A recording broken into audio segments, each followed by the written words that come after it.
Last year, this evolved into a 4-day conference on Zoom to discuss these different nuances of the process and to try and do a deeper dive into this, spend more time with this. And so I'm hoping that we will be able to do something like this in person next year. We'll keep our fingers crossed, and certainly want to encourage folks to sign up for the fall forum, which will likely be held in October this year before the elections. And we come together and discuss different policies that impact children, the work of some agencies and nonprofits in helping in child advocacy. And to us, one of the things that's most important is it helps us hear from the advocates to shape a legislative agenda, mainly at the state level, but sometimes to send some issues up to the federal level, encouraging action to help the children of the nation and in turn the kids here in Oklahoma. And so follow OICA social media on Facebook, Twitter, and Instagram. Sign up for our newsletter. We will keep you posted. The more people we have at Fall Forum, the stronger the voice and the more you learn from each other, which is one of those goals. We want to make those connections and make it easier to build those collaborations. And so with that, I want to go ahead and get to our first panel. We have 4 wonderful nonprofit and organizational association leaders who are joining us today to talk about the collaborations and the work done through different coalitions. Start with Joni Bruce, Devin Schroeder, and Wes Glensman. And I know I am missing somebody. I should have wrote that down. I'm sorry.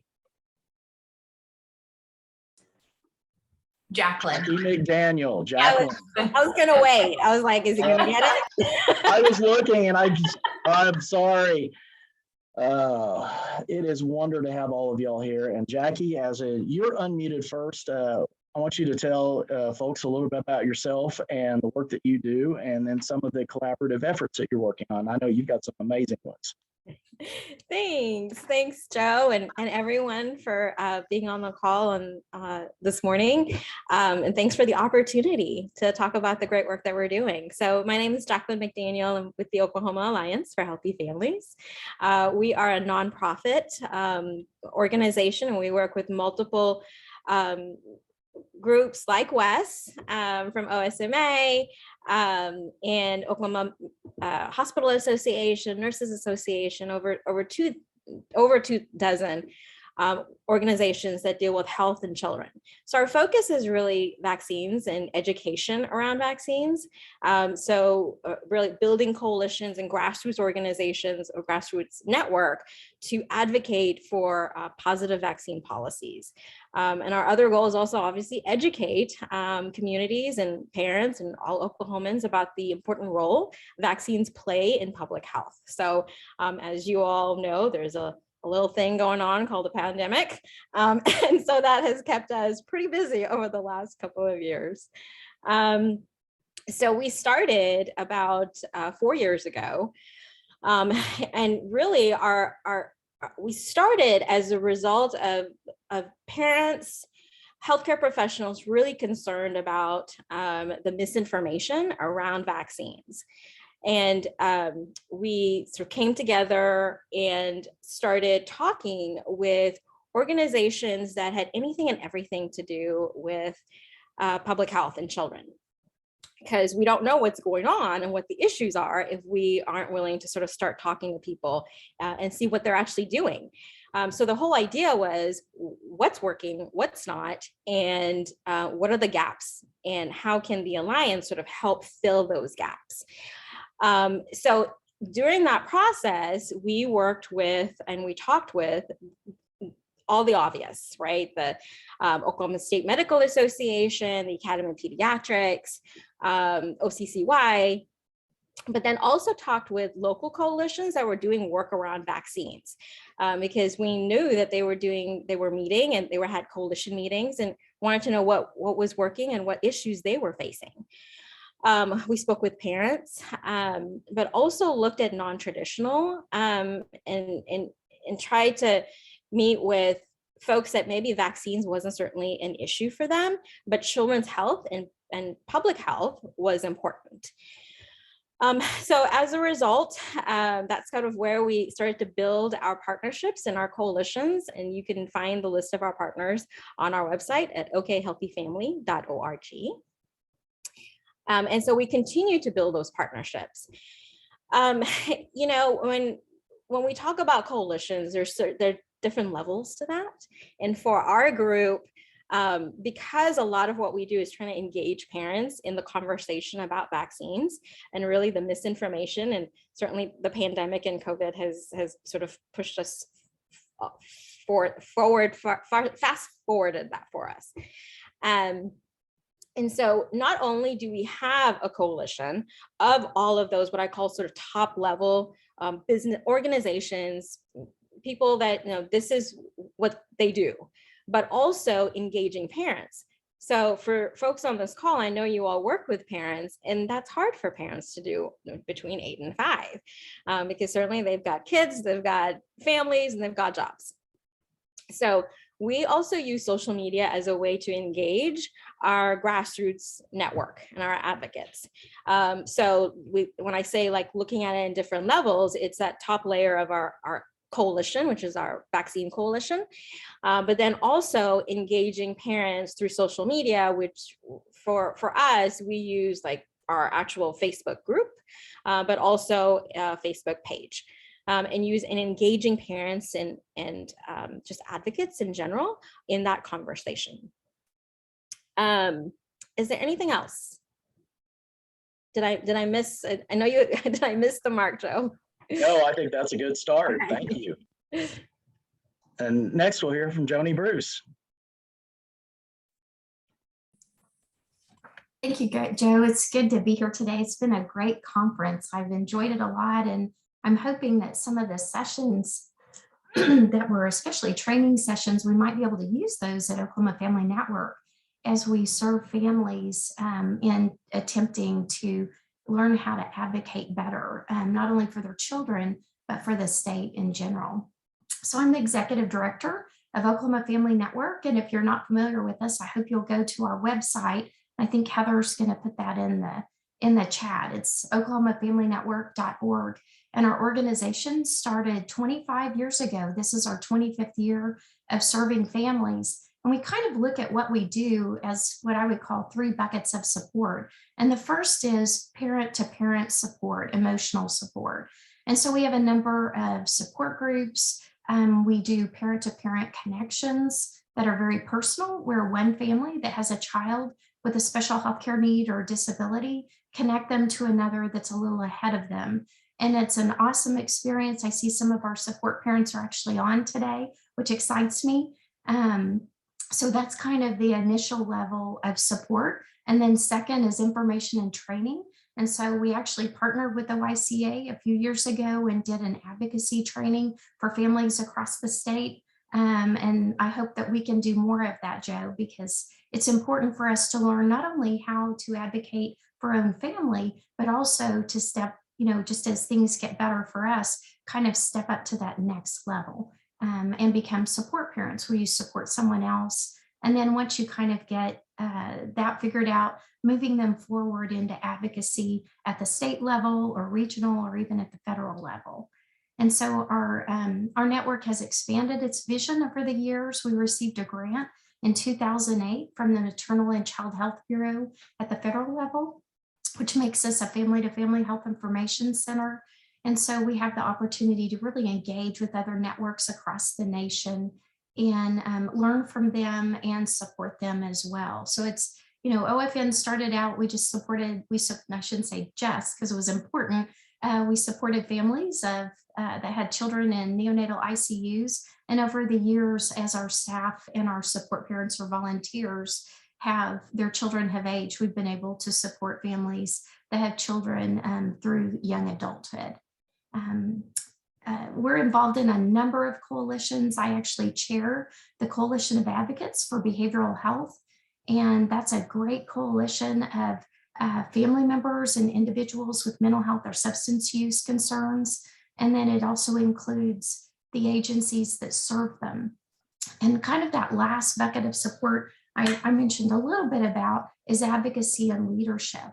And what we believe is that all people should have a voice at the table when you're considering providing services to them. And so if you run a hospital or a clinic or a state agency or another organization, if you're not actively engaging the people that you're serving, you're really missing the boat, because surveys just don't do it. You need to give them an opportunity to engage others who also receive services, because they'll feed off one another and really give awesome experiential information that agencies and organizations can't get any other way. We do that at OFN twice a year. We actually have an advisory that we host, and it includes the people we serve as well as our partners, so they can hear from the people that we're serving how we might do a better job. So I'll just leave that at that point. Did I cover? I mean, we're involved in so many different things, but I think that's probably a pretty good overview. Yes, and you're getting a lot of accolades over in the chat section too. Oh, great. Super. Thank you. Next, let's go to Wes Glensman with the State Medical Association. All right. Well, thank you, Joe, for having me. I've been with OSMA about 13 years. I'm the executive director now, but most of my background has been on the government affairs side. And before that was with the American Heart Association, doing lobbying for them. So most of what I'll touch on is just kind of the advocacy side and the coalitions we build there. Obviously work closely with Jacqueline and some of the vaccine coalition, some of the different specific health initiatives. We also work real closely. Several years ago, we created a coalition of literally all just the physician provider groups in the state, just to have a chance to, all the different specialties, pediatricians, obstetricians, dermatology, whatever, just because they all have little different wrinkles on some of the issues facing at the Capitol that we want to, be able to have kind of a united front on. So most of what we do are things that, where it's like-minded people. And I'll come back to that point, but I mean, the reason we do what we do is there's strength in numbers. And Joe will attest to this as a former legislator. Politics isn't hard. It's like anything else in life. The world is run by those who show up. And, unfortunately, in this day and age, a lot of times, it's, the loudest voice and the last voice they hear is what wins. And so part of what we try and do with these coalitions is grow our footprint, if you will, and say, okay, we've got an issue that's important. How do we magnify our voice and maximize the number of contacts that we can generate with legislators? And so that's one of the things that we do is like, okay, who are like-minded groups? Who are people that should be at the table on these issues? And, we can get more into this in questions. I don't want to belabor this point, but, one of the things I would really encourage everybody to do, it's really easy to identify the people who should be your natural partners, healthcare groups and things like that. But I would really encourage everybody, as you're going into these issues, kind of think outside the box and think about who are people that may have a different take on this issue than what you do, than what your group does. I'll give you a couple examples. Years ago, when I worked at Heart Association, we had, I don't remember what the bill was now, it was something childhood obesity related that we were going to be working at the Capitol. And long story short, we got connected with and ended up doing a lot of press work with a couple of the local military recruiters. Because come to find out, the Army and across the military, they have, over the years, they have had to relax their standards for new recruits because they couldn't meet their quotas because so few people coming out of high school could pass the physical tests, and meet the physical requirements. So, we got, partnering with the military wasn't something I had on my radar screen at the start of that session.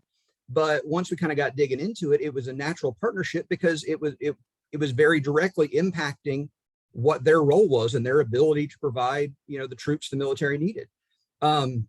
Likewise, one of the strangest press conferences I've ever done at the Capitol years ago, Joe, I think you were in the legislature, I can't remember for sure, but the then Speaker of the House had a bill dealing with land use things. I was like, okay, so why is the Medical Association involved in the land use bill?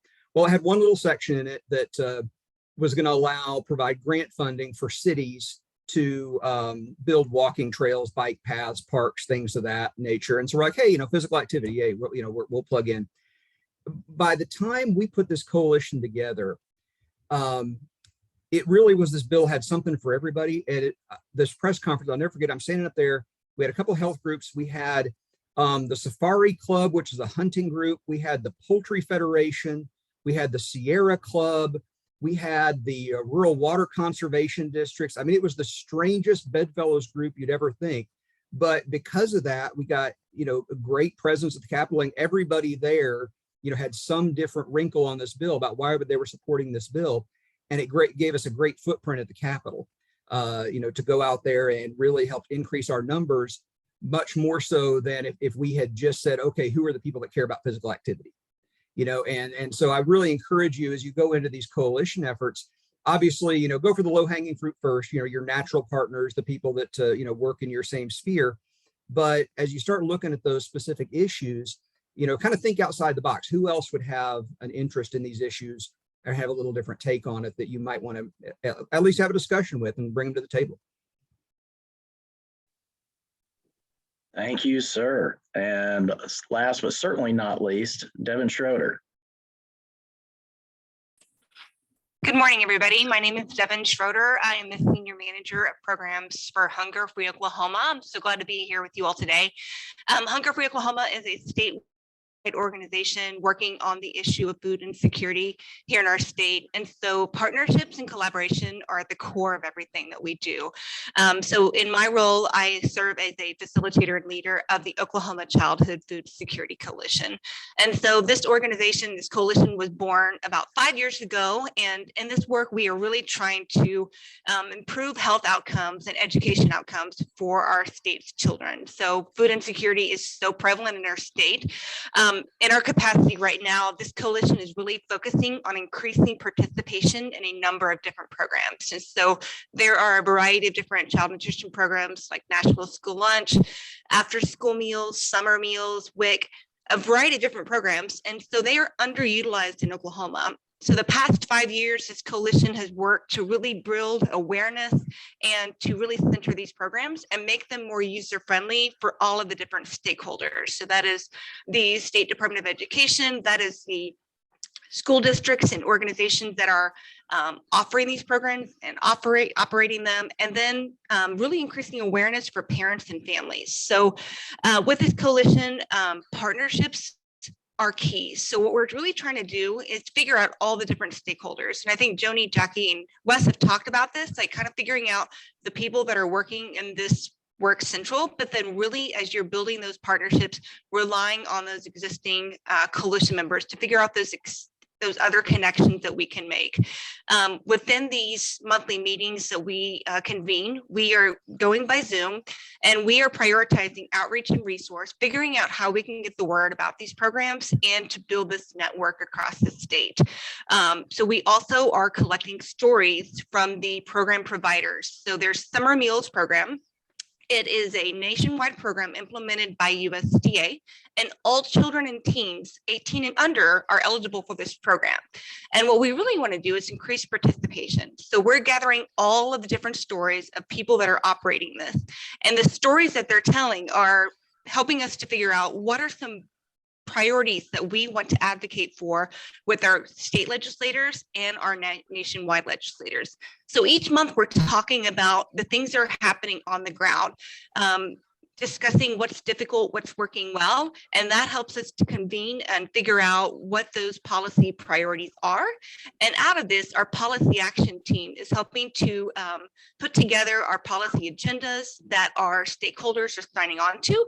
And we're also figuring out those timely priorities. So for example, as a result of COVID-19, a lot of different waivers were implemented for summer meals, after school meals, and those flexibilities allowed our school districts and our community organizations to serve over 20 million meals in the summer of 21, which is a dramatic increase in the number of meals that were served in 2019.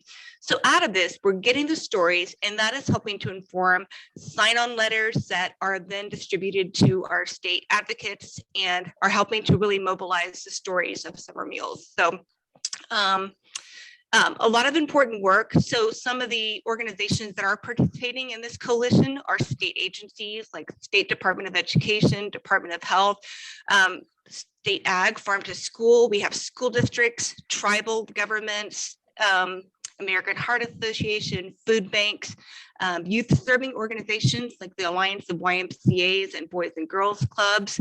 We're expanding our reach to faith-based organizations. And so really trying to figure out all the different people that are touching education and health outcomes, and then also figuring out what are those other opportunities to grow that, as Wes had mentioned, what are maybe not the usual suspects, and really prioritizing that in our work so we can figure out how to kind of geographically reach the state, but then touch on different organizations that are tangential to the work.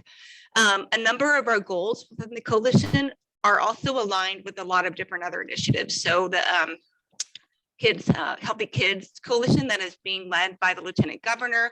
We have the state obesity goals. So trying to figure out how the work of our coalition is aligning with other existing efforts and trying to figure out how we can tag team to really mobilize those efforts, because food security is very closely aligned with health outcomes and education outcomes. So there's a lot of different work being done, but how can we work together to really leverage those voices?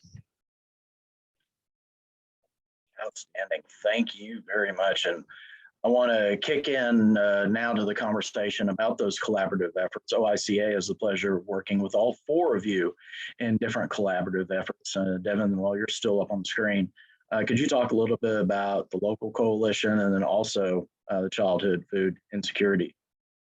Yeah, so one of the most recent coalitions that has emerged is the local coalition, and that work is a variety of different organizations are participating in that. If you're not familiar with Double Up Oklahoma, we often call it DUO. That is a program in which SNAP recipients, SNAP is the Supplemental Nutrition Assistance Program. They can participate at different farmers markets and grocery stores to use their SNAP dollars, and they can double up their purchase up to $20 a day for fresh fruits and vegetables. So that's really doubling their buying power and helping to encourage them to purchase healthy food. With the local coalition, we are being able to put different voices together that are talking about the great outcomes that are happening as a result of DUO and figuring out how we can leverage those stories to create more funding to expand the DUO program across the state. And I know Joe and different others on this call are part of the local coalition, and I'll share that website out as well. With the Oklahoma Childhood Food Security Coalition, that coalition really is focusing on the expansion of summer meals, after school meals, but we're also kind of reshifting our priorities. It's a work in progress. As a result of COVID, we were doing in-person meetings before. We've transitioned to Zoom, and that has really helped us to grow our participation and different organizations joining us each month across the state. And so we are reforming our steering committee and really kind of honing in on what we want to prioritize. The past several years, we have convened in-person summer meals kickoffs, and the goal of those is to really facilitate best practice sharing, increasing awareness of summer meals, and making the program user-friendly. Oftentimes with a federal program, it's great, but there are a lot of different hurdles that an organization or school district needs to figure out before they can really join the program. One of those is when you are operating a summer meals program, you get reimbursed for meals, but it's on the back end. So how can we set up community organizations, especially in our rural communities where they're underutilized, to get equipped to be a part of this program? And so we're trying to figure out what are those regional planning sessions we can convene, what are those best practice sharing opportunities we can do. This year in 2022, we are transitioning from in-person to monthly kickoff sessions where we do collect different stories and share those out with our summer meal participants. So excited to be convening those. And if you'd like to hear more, we've got one coming up on February the 24th. So. And next, Jackie, I know it's important to never forget your coalition members, so apologize about that once again. I want you to talk about the vaccine effort of what's going on. Great. Also some of the problems we faced with that. How many? There's so many to count. So some of the collaborations that we have worked with, and kind of one I want to highlight is we about a year a year and a half ago, we worked with we formed a formal partnership with the Oklahoma Parent Teacher Association. It's obviously a great organization that works with parents at the local level. And that would be hitting really our target of educating local community members about vaccines. And so we have done some town halls with them. And then also multiple folks have talked about doing action alerts and e-blasts and those kinds of things. So they are one of our groups that if there is sort of an action alert or things that we're asking folks to do, that we'll push out to that group. But a point to also make is in kind of collaborating and working with other coalitions is that they have networks of their own. And so I think a lot of times we feel like we have to sort of build our list and these are the only people that we send information out to. But it's those organizations, our partners that have similar, whose goals are aligned with ours. And they also can help support by pushing out those action alerts or that specific message that we're looking to push out during legislative session or before or out of legislative session. Another partnership that we have worked with is the Oklahoma Conference of Churches. Specifically, I know that when we talk about vaccines, that has been sort of an issue in educating the faith community. And so certainly for Jackie to come out and talk to faith community doesn't really mean anything. I mean, that's the reality of it.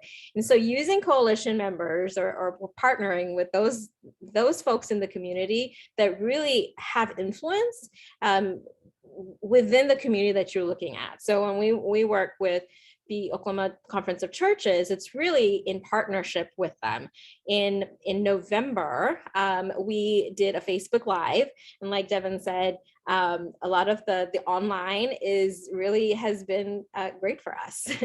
So lots of folks are able to participate, and so we have did a Facebook Live with a couple of pastors that they identified, and then I worked with OU Health to identify a medical expert.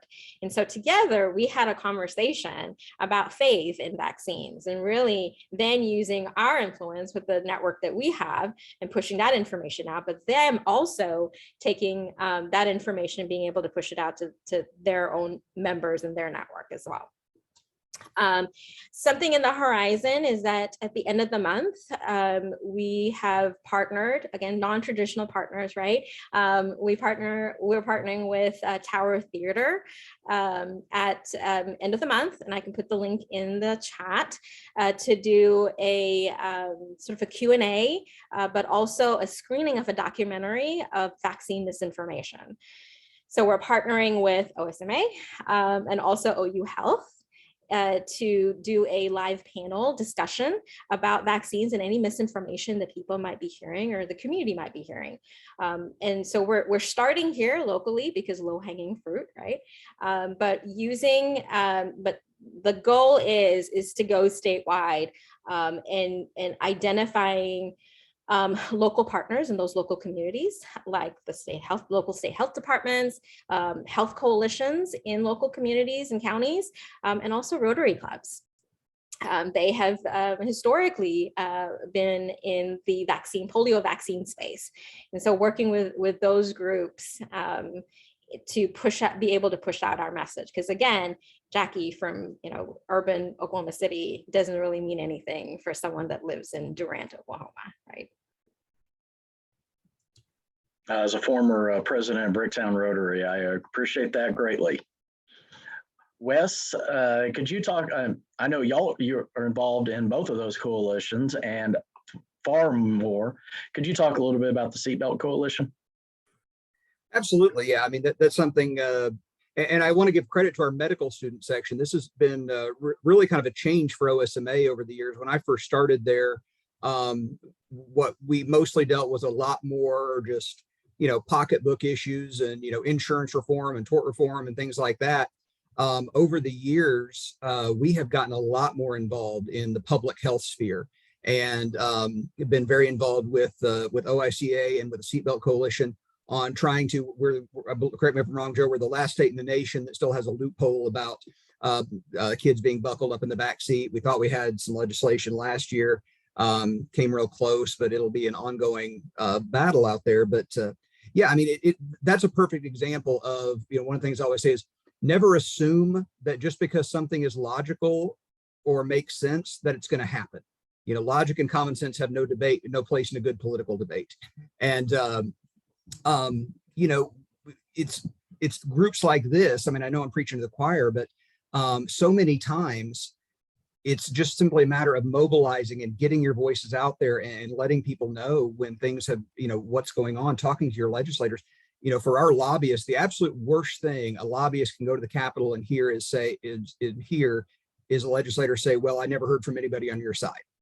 We want those phone calls. And there's always the big ticket bills that get the press and things like that. If there's a big abortion bill or gun bill or things like that, they'll get their emails and phones lit up. But the vast majority of legislation that comes through the Capitol, they'll never get a single phone call, email, anything on. I know years ago, when Joe and I both served on House staff at the time, my boss, if we got, 4 or 5 phone calls, that had the issue squarely on our radar screen. If we got 7 or 8, or God forbid, 10 emails from constituents, that was like a landslide mandate from the district. It doesn't take as much to move the needle at the Capitol as what people think. It just takes people stepping up and being there. The example I always like to use, think back several years ago when Oklahoma became the first state to repeal the Common Core education standards. And I'm not getting into a debate on the standards themselves, but just the reality of how that passed. Common Core was not repealed by some massive groundswell of opposition across the state. Common Core was killed by 25 people in t-shirts, but they were passionate about it, and they were there every day and meeting with those legislators. And, those were the voices that got heard. And so that's why I said we can talk logic and numbers and, I always argue with my doctors, they're scientists. They just think, well, we just give them the science and the data, they'll do the right thing. No, I mean, there's no substitute for being in the arena and letting your voice be heard. That's a very good point, and I'm glad you touched on that, because you're exactly right. There are so many emails that come in that are generated by a website that lawmakers tend to delete those, especially when it says, I'm your constituent, I live in Virginia. Well, no, you're not my constituent. So it's very important. Yeah, that's one thing I would recommend for all coalitions and all groups is, if you want your people contacting legislators, it's fine to give them a template as something as a starting point, but, tell them, please personalize this. Don't just copy and paste, because so many times what happens, legislator opens up their inbox and here's 50 emails, all with the same subject line. Well, how likely are those to get opened? So, having, at least a little, it's fine to give them a starting point, but having something to at least allow them to personalize it is so helpful.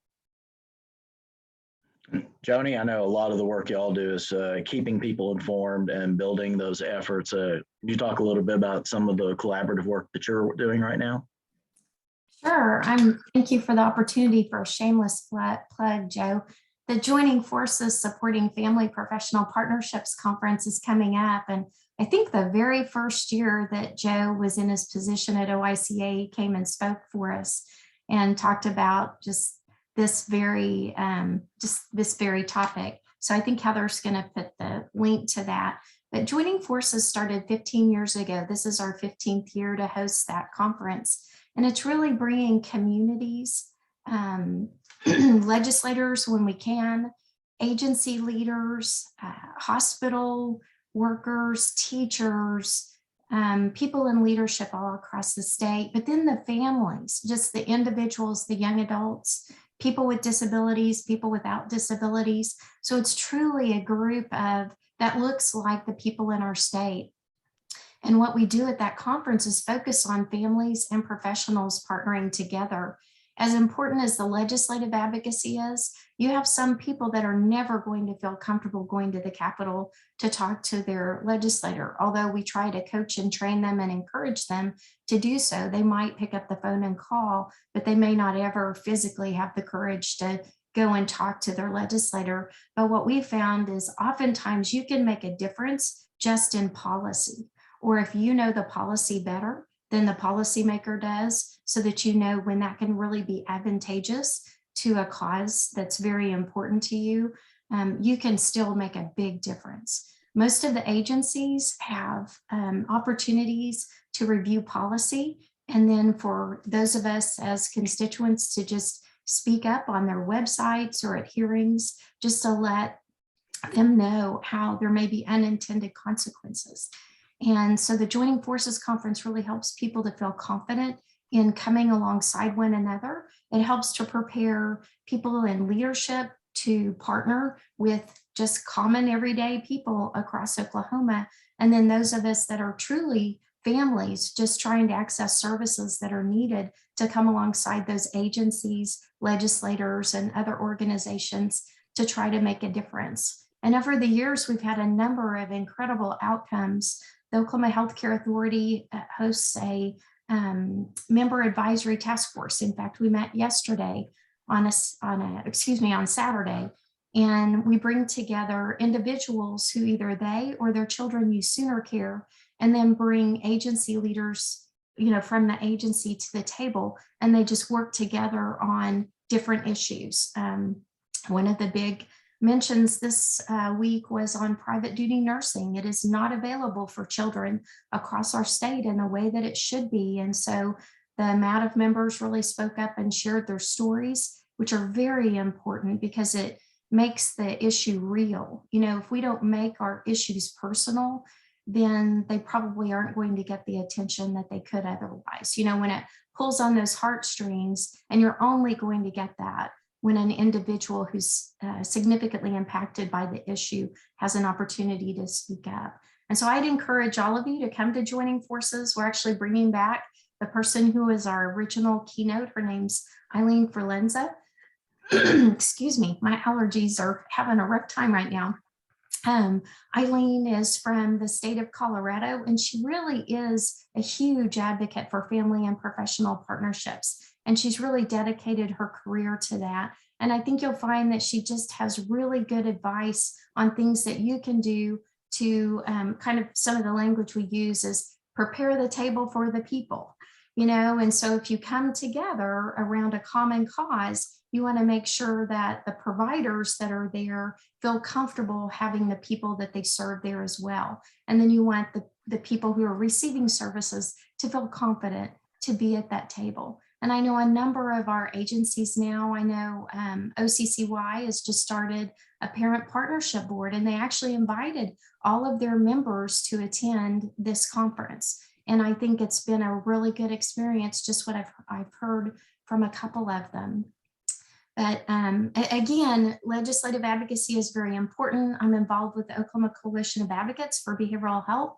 We do coffee chats every single Thursday morning during session. Now, we didn't get to last year and we were cut short in 2020, but this year we'll be up there. And it's just providers who provide services and then families who receive services that'll be working together and inviting the legislators just for a quick coffee chat is what we call it. Don't forget, make those invitations personal. Sending out a blast email just is not the same as someone sending a personal invitation. I'm Joni Bruce from Edmond. I'm one of your constituents. I'm going to be at the Capitol today offering coffee. Please come. We hand carry postcards every Wednesday to the legislators to encourage them to come to the coffee chats. And that makes a huge difference. If they know their constituents are going to be there, they're more likely to attend. Or if they don't attend, maybe some of their legislative aides will attend and then take information back to them of the concerns or recommendations that your group has. The only thing I think I'll mention, Joe, if you don't mind, is it's really important to help people to feel confident in those crucial conversations. And if they don't have the science or they don't even know what words to use, they're probably not going to feel confident advocating for their child or for themselves or, for individuals across the state. And so I'd really encourage you to look at our website and consider sending some of the people that you serve to our network, because we have opportunities for advocacy training and leadership training. And it's amazing how you can give a family member just a little bit of support in telling their story, or how to make an appointment with their legislator, or how to sit on a board in a committee. Not everyone feels confident in doing that. And yet the people that are receiving services often can be the best consultants that agencies or other organizations can have. Thank you for mentioning that. The importance of reaching out to the lawmakers at the Capitol is so important, as important as reaching out to them in their own districts, especially if you're a voter, and making that contact with them to let them know you are truly a constituent, you live and vote in their district, and that resonates well with them. We've got about 5 minutes left on our panel, so I want to ask y'all to share with the attendees. We've got nearly 80 on here right now, and I know we'll have more joining in here in a little bit. We have this recorded, and we're wanting to share this with classes around the state for schools to use. Why is it important for the average citizen to get involved with one of these collaborative efforts through an organization, finding an organization that's near and dear to them, and then engaging? And Joni, I've got you up still, so why don't you go ahead and kick us off with this one? Okay, well, I would just say there's a saying. In fact, I shared this with an agency leader the other day because they didn't show up for a really important meeting. If you're not at the table, you're on the table.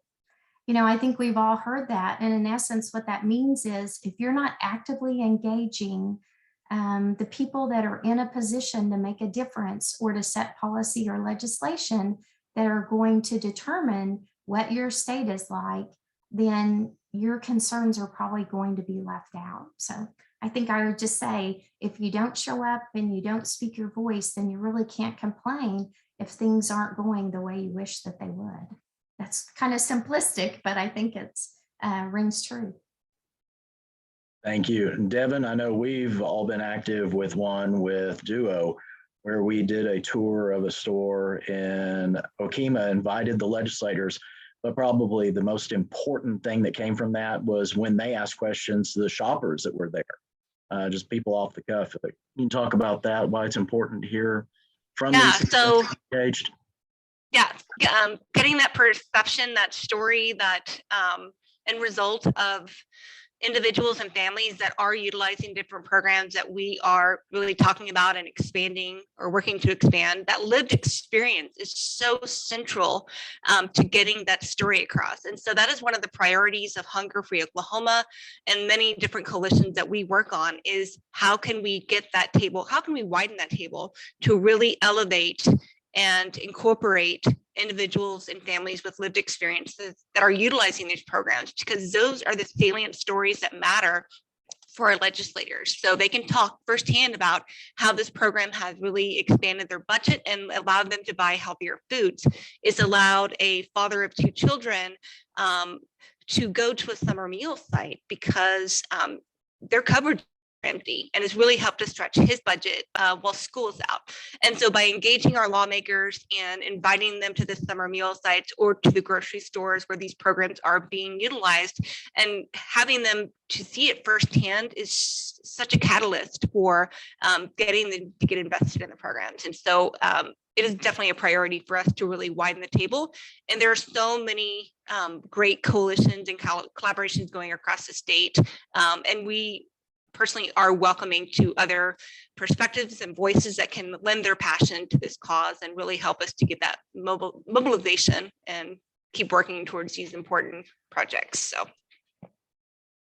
And Wes, I know as a lawmaker, it was always impressive to see all the white coats at the Capitol. I know y'all's day at the Capitol is March 1st this year.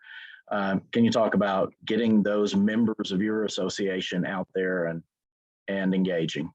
Yeah, I mean, and it's tough. Every organization is different. All of our members are busy, and physicians have this crazy notion they got to be out fixing people during the week. So it is always tough to get them there during session, nearly as much as we'd like. So we do kind of target having that one big day a year where we can have our lobby day and our legislative reception.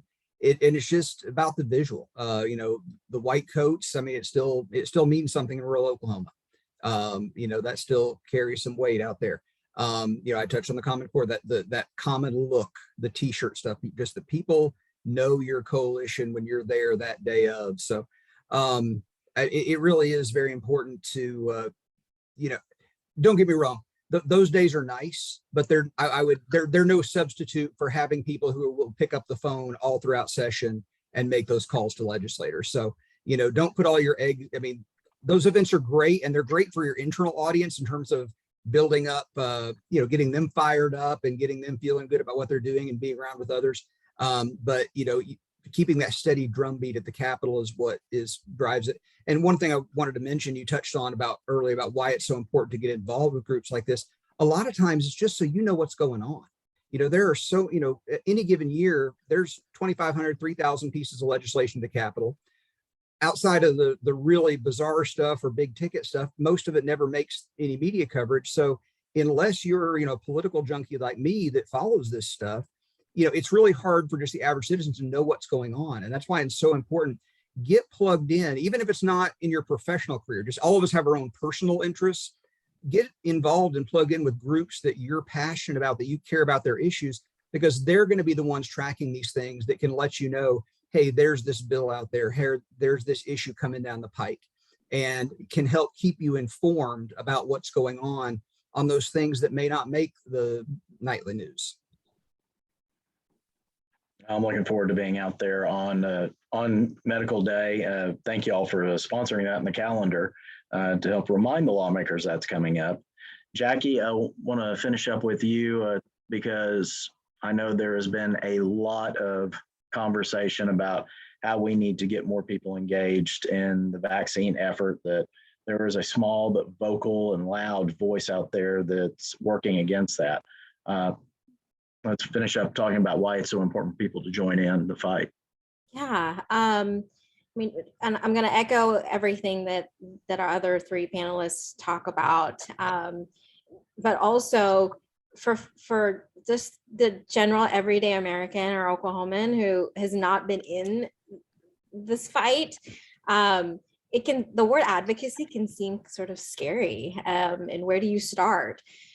So having organizations that support and provide you with the tools and the talking points, you're not alone. I think sometimes the hardest thing to do is, where do I start? And so those sample messages is helpful to be connected with organizations that can be able to supply that for you. Advocacy is also at various levels. It isn't just legislative session. It's throughout the year. And I think people think that, oh, I have to be at the Capitol to advocate. No, it's, it could be as simple as, hey, I just want to introduce myself. I'm your constituent, and these issues are important to me. Can we visit? Can we have coffee? Anytime during the legislative session, or anytime during the year, not just legislative session, because I know that legislators get calls and emails a lot, especially during February and May.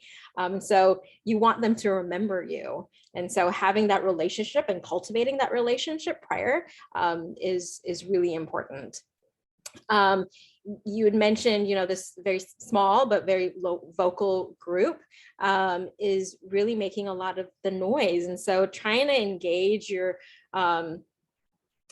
advocates to know that when's a good time to be loud, because you also don't want to sort of be out there and yelling and screaming, or putting your hands up. Like having a very targeted way of showing your message, because also passion has a lot to do with it, and being able to create your message that shows passion, but yet is delivered in an appropriate way. I want to thank all four of you for sharing today and conveying the importance for people to get involved with their own associations, and then those associations working together to try and help solve some of these problems we face in the state. All four of you are doing fantastic work, and appreciate each of you for the efforts you're doing to not only help the kids of Oklahoma, to help all Oklahomans. I hope you'll stick around for the rest of the conference. We have got another panel discussion that's coming up with three friends who I've worked with for several years on different topics. Want to introduce Gene Wallace with the County Commissioner, the Association of County Commissioners of Oklahoma, Mike Fina with the Oklahoma Municipal League, and Scott Chance with the Office of Congressman Tom Cole. Gene, do you want to go ahead and start and introduce yourself and tell a little bit about yourself?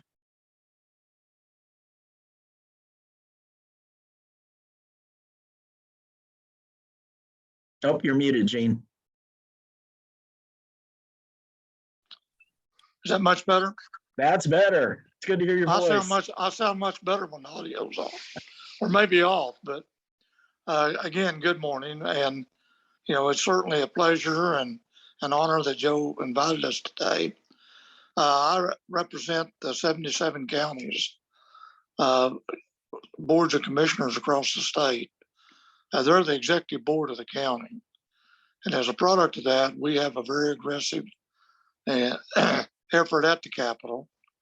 I've known Joe for many years. I guess I met him in some very early campaigns.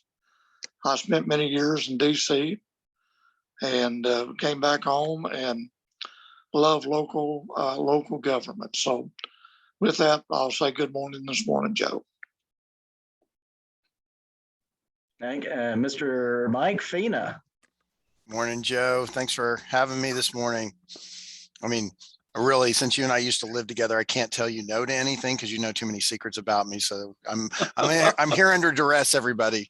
So, mutually assured destruction. Exactly. So no, Joe and I go back 20 plus years at this point. So worked in local, state. We started working together at the House of Representatives. So I've had an interesting career from the House to the tourism department, the corporation commission. I was Jerry Askins' chief of staff, left state government for a while to do my own thing, and then came back to the municipal league and couldn't be happier. I'm also a former mayor of Piedmont.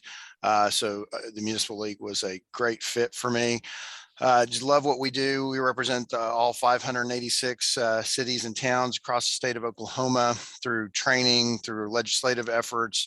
Our only statutory responsibility is that we have to train every newly elected municipal official through our new Officer Institute, which Joe Dorman passed the legislation to create.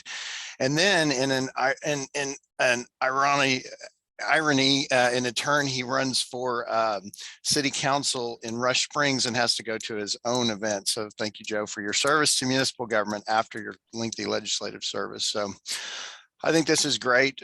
Joe and I, actually, he did it for a long time, and then I joined him in teaching the PAGE program at the House. And so I think Joe has spent his whole career not only being a great public servant, but educating the people about the process. He actually hit the work that he did in the PAGE program and that we did in the PAGE program was the impetus for our Congress of Mayors, which is a legislative advocacy event that I started when I was a member of OML over 10 years ago. And that's actually coming up at the end of February. So Joe, I don't know if they've asked you to be the parliamentarian again. I think we have, but Joe's always served as a parliamentarian for that event. So looking forward to it in the discussion today. The streak will continue. I'm trying to be the Cal Ripken of parliamentarians for I think you are for our OML. You or AJ, who I think's on the call, or that for our OML conference too. And while both these gentlemen hold the title of honorable by the offices they held, Scott, I would contend you've earned that being a governor of the Oklahoma Intercollegiate Legislature also. Scott, I want you to introduce yourself. Yeah, absolutely. Well, Joe, thanks for mentioning that organization. Such a great organization that really impacts college students across the state. We're one of the very few states that have a simulated state government that's all ran by college students within that organization. And it's just funny enough that the letters for it are OIL. So fantastic here for the state. But thanks for that plug, Joe. But yeah, I'm Scott Chance. I'm the Norman field rep for Congressman Tom Cole. Been with the office for about 3 years now, and And so what a field rep kind of does is we're kind of jacks of all trades and masters of none, really. I mean, we're kind of the frontline individual staff members that go and meet with folks like yourselves that are on the Zoom today and interface with the folks back home here in the district. And so, we interface both for the congressman, who typically your average member of Congress is in DC over 230 days a year. And so obviously it's very hard to get, sit down with them for coffee just whenever they're a little bit less accessible than our state lawmakers. And so, it's our job to make sure that, we're the eyes and ears here for our members of Congress. And it's just a pleasure to be on today. And thank you for what you all do. And especially Joe, thank you for putting this together today. Thank you, my friend. First question I want to get into, it plays off the last panel. While that panel was talking about associations, the way advocates can get involved and engage with elected officials, I want you all to talk about the receiving end when advocates will reach out to those elected officials. And how is, in your mind, at the level which you're representing here on the call today, how is the most effective way advocates can engage with your members that you work with? And Scott, why don't you go ahead and go? Sure, absolutely. Probably the most effective way is, in the last panel, they talked about, don't use form letters that are just, your basic templates that seems like we get 100, we get thousands of those every single day at the federal level. But certainly just reached out to, one of us in person. If you have legislative needs, field representatives or anybody in our district office could get you easily set up with our legislative staffer there in DC to work on that. But also just for everybody to kind of keep in mind, August, they call it recess period, but it's not recess like we typically remember it from school. We're actually still working, but it just means that Congress is out of session in DC and they're normally back home here in the district. And so August is a great month, as well as there will be other weeks that we have the congressman back here. But if you ever want to grab a coffee face-to-face, just reach out to our district office and we can work on getting that set up. So face-to-face certainly works, great with the federal level. But just due to the amount of time that we're actually available, we have the congressman available, a lot of times our staff, including myself, are very helpful on that and being able to grab coffee and talk about those issues and work through those for you, as well as, if any members of your organization or those that you serve have issues with a federal agency, our district office works on those as well. Obviously, it's called casework within our office, and so we're always more than happy to help with that. But really, just being honest up front, making sure that you're timely on a request. Those are great things that, on the receiving end, and just keep in mind that we love to do face to face. And as a field rep, I'm always looking for new people to go see. And with the congressman and with his duties being on the caucus for social determinants of health, as well as the ranking member on appropriations, which is sending the money out or kind of the bean counter for everything that's health and human services, as well as education there. So all your your research dollars for kind of your bio research and NIH funding and et cetera. A lot of that goes through my boss's committee. So really, I don't want to go too long, but really that's kind of the best way to interface with us. And certainly as field reps, we always love to go grab a coffee or go grab lunch. And Gene, I know it's a little bit different situation from the federal level where you're usually going through staffers. County commissioners are close to the folks, and oftentimes you'll see them grabbing coffee at the coffee shop and have a chance to visit with them, but they also have their staff out working, their workers from the county barn out helping out. How is the most effective way for advocates to engage and visit about issues that might affect citizens there in the counties? Well, Joe, our culture is a little different than as far as accessibility. Our boards within every county meet normally every Monday or every other Monday in some cases. But, I think that the magic of whether you call it advocacy or lobbying is centered around 2 or 3 real basic principles. be prepared, have some information to share with them, and be very mindful that the most precious time, whether it's at the legislature or at the county courthouse, time is a real critical issue because their phone is ringing. My personal opinion, based on working in both cultures, whether it's DC or in the state of Oklahoma, if you can get the individual by themselves, for maybe, and I have a real affinity for early morning coffees. When we deal with the legislature, we have a breakfast every Wednesday morning during legislative session. And we get a pretty good representation of the members there.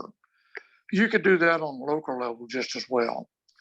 But I think that, the challenge to visit with a local elected official is much easier because they're not so time constrained. And, they're on Main Street every day.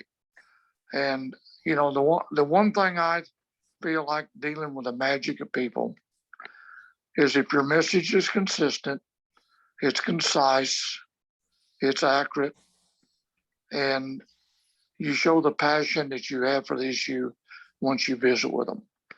Those are the basic principles of not only dealing with the legislature or your local elected official or just your people that you associate every day. So those are the principles that we live by. We take a little bit of a rifle approach when we deal with the legislature. We pick those key individuals that maybe are the chairman or vice chairman of a committee of origin.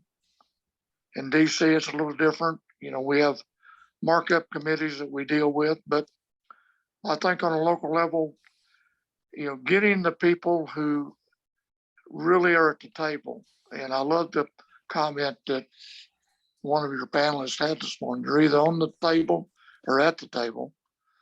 But I think that, what we probably see, and we have a very active lobbying effort on behalf of our group, you have a tendency to want to visit with your friends over and over again. And your friends may be your close friends in the legislature, even in the county, but if they're not personally engaged in a specific piece of legislation or a policy, it's a wonderful thing to visit with them, but a lot of times they may not see anything until it gets to a hearing phase or gets to a passing phase in the legislature. The counties historically are much like the cities in the sense that although we're a little different, we're actually a product of the Constitution and we're a subpart of state government.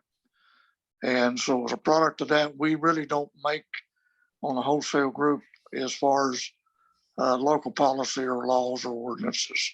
So, we're kind of the service industry of the subpart of government.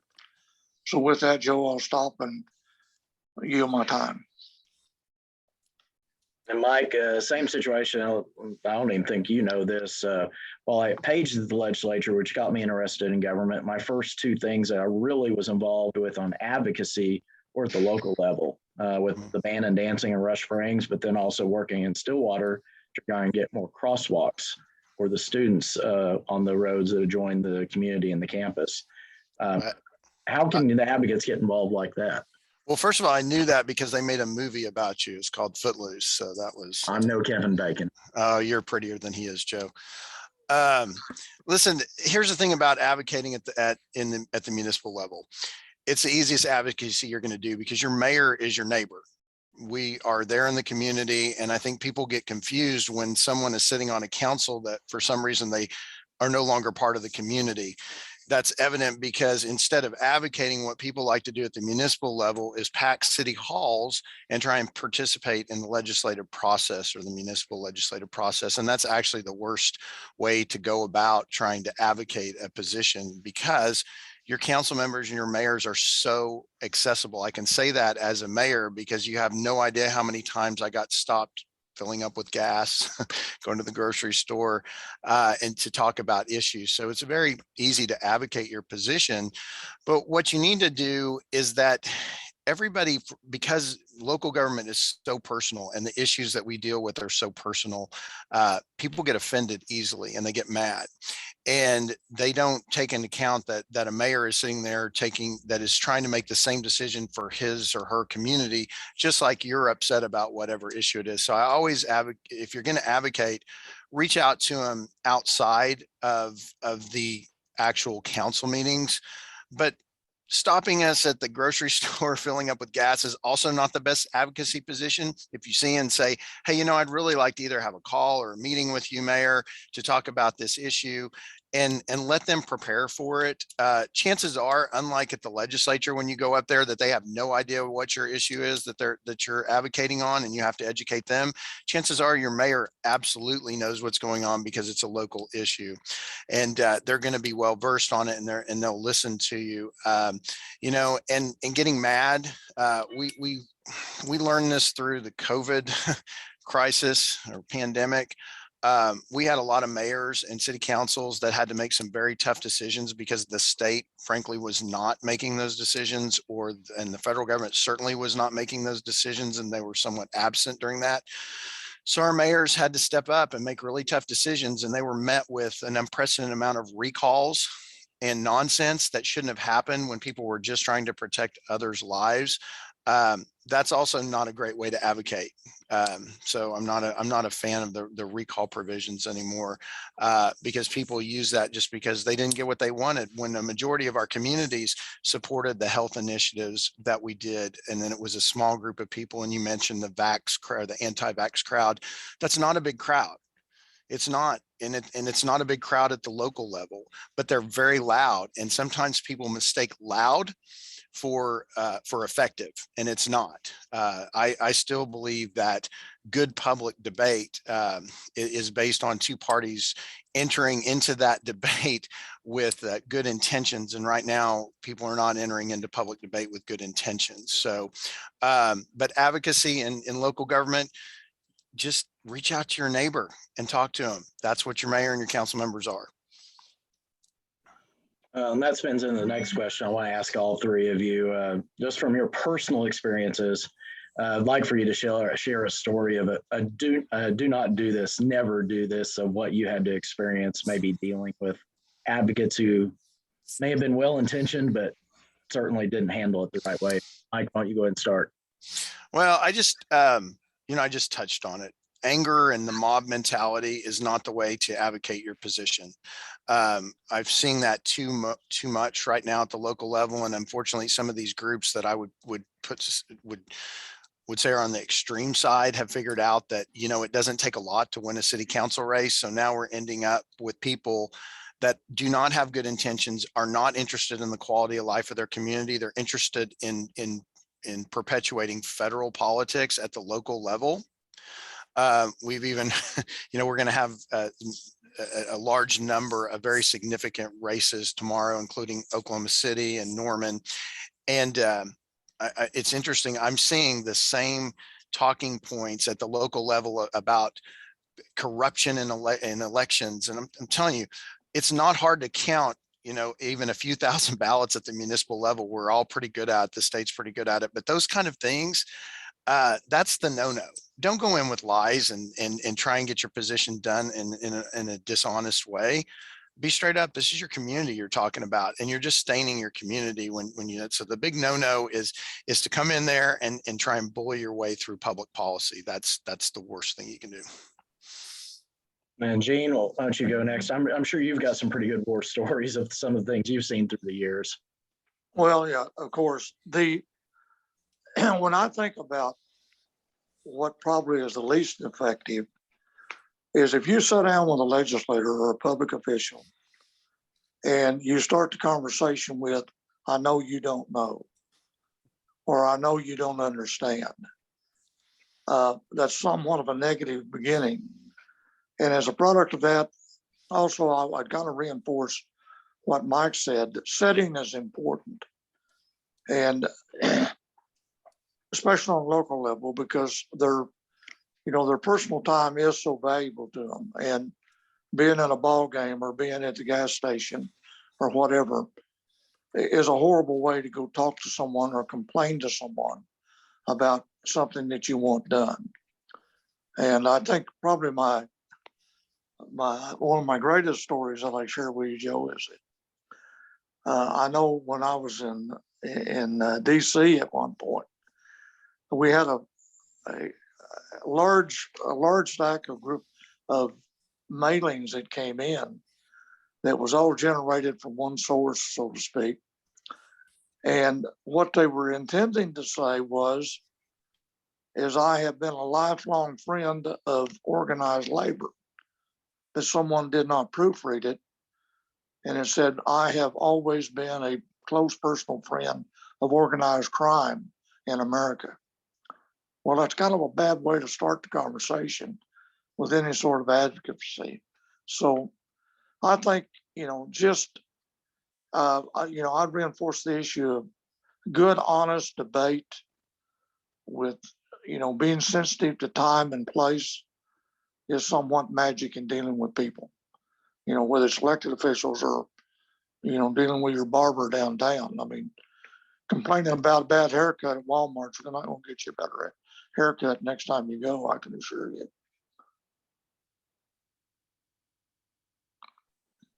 Scott, I'm sure you've got some great stories about what you've experienced out on the road.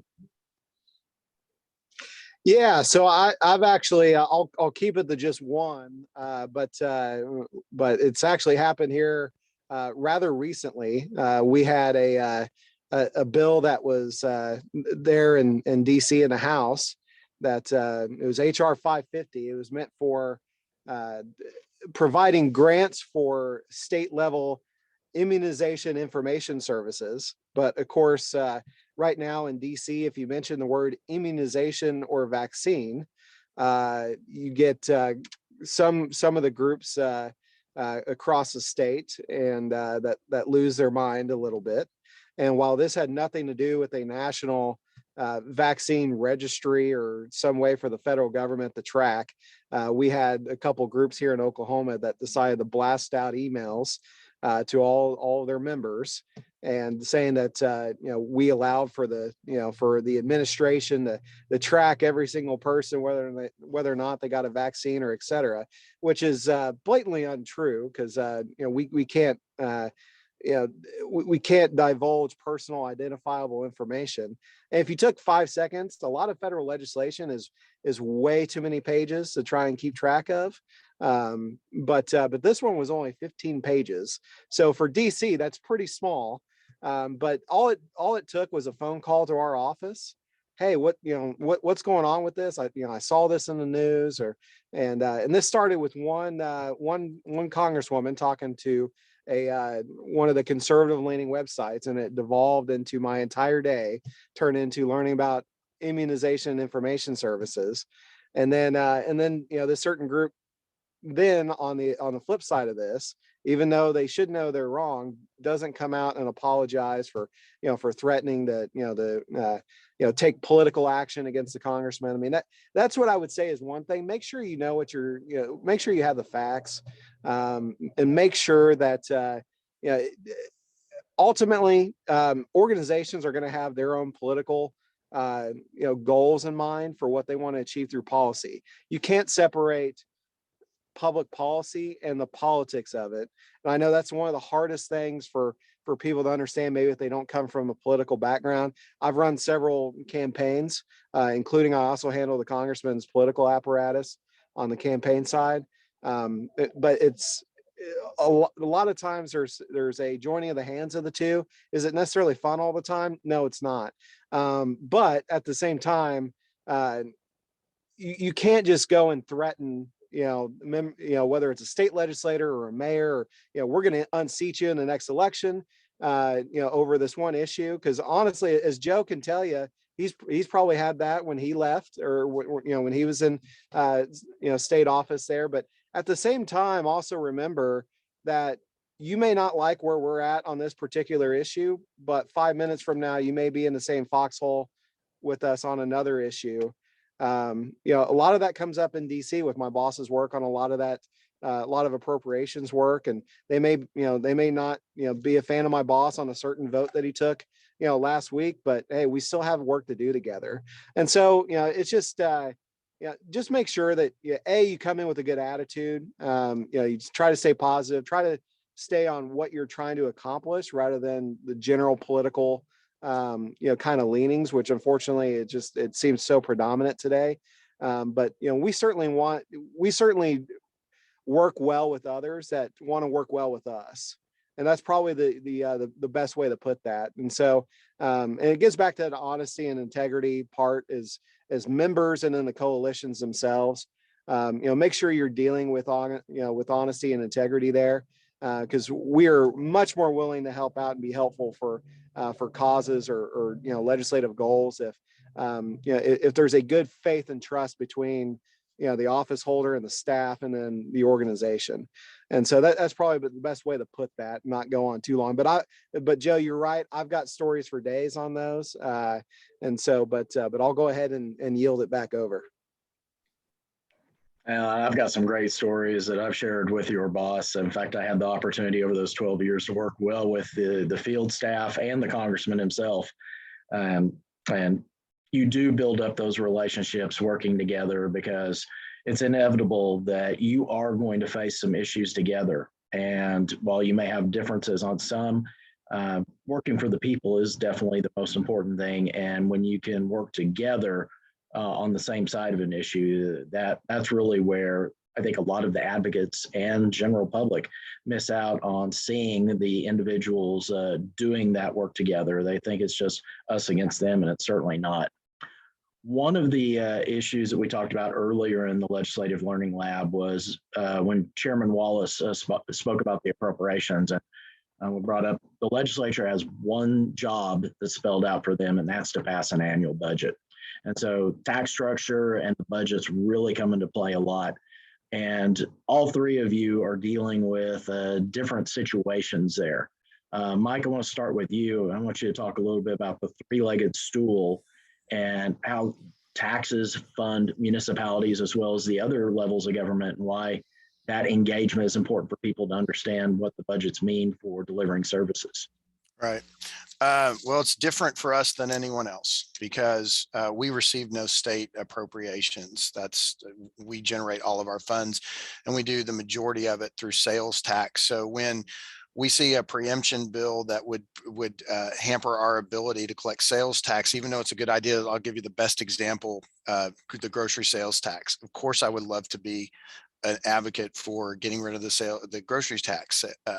But the problem is that grocery tax, sales tax is the largest driver of sales tax for municipalities. So I can't advocate for that because it will literally bankrupt our municipalities if you were to take that away. So we are hamstrung by the fact that we're the only state in the nation that municipalities are solely funded by sales tax. It is the wrong way to do it. When I was a mayor, there were only 3 states that funded municipalities that way. I come back as the executive director of OML, and there's only 1. And the last one that changed was Mississippi. And I always joke, no offense to my friends in Mississippi, but I want to be last to them in anything. And we are. And so we struggle every day to fight this.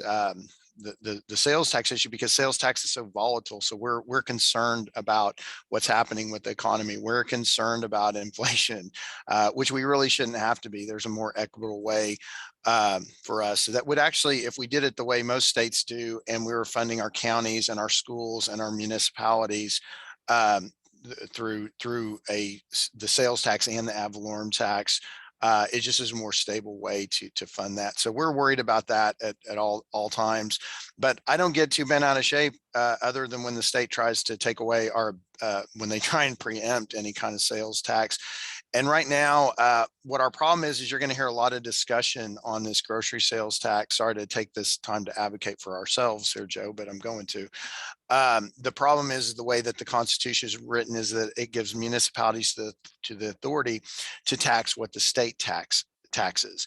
So what you're going to see is that you're going to have a lot of legislators saying, hey, you know what, we're only talking about the state sales tax. Well, the problem is if you word that the wrong way, you inadvertently could take away our ability to charge grocery sales tax.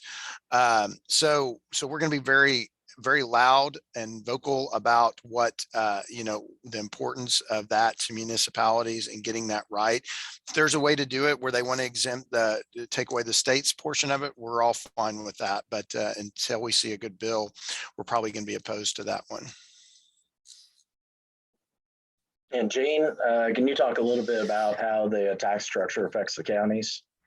Well, the counties are, as I stated earlier, are a subpart of the state. And the county courthouses, primarily in its operation, is supported by ad valorem tax within the counties. There's multiple stakeholders in the ad valorem tax structure in a county, whether it's public library or the public school system or VOTEC. So we're dependent upon economic growth primarily that occurs in the counties.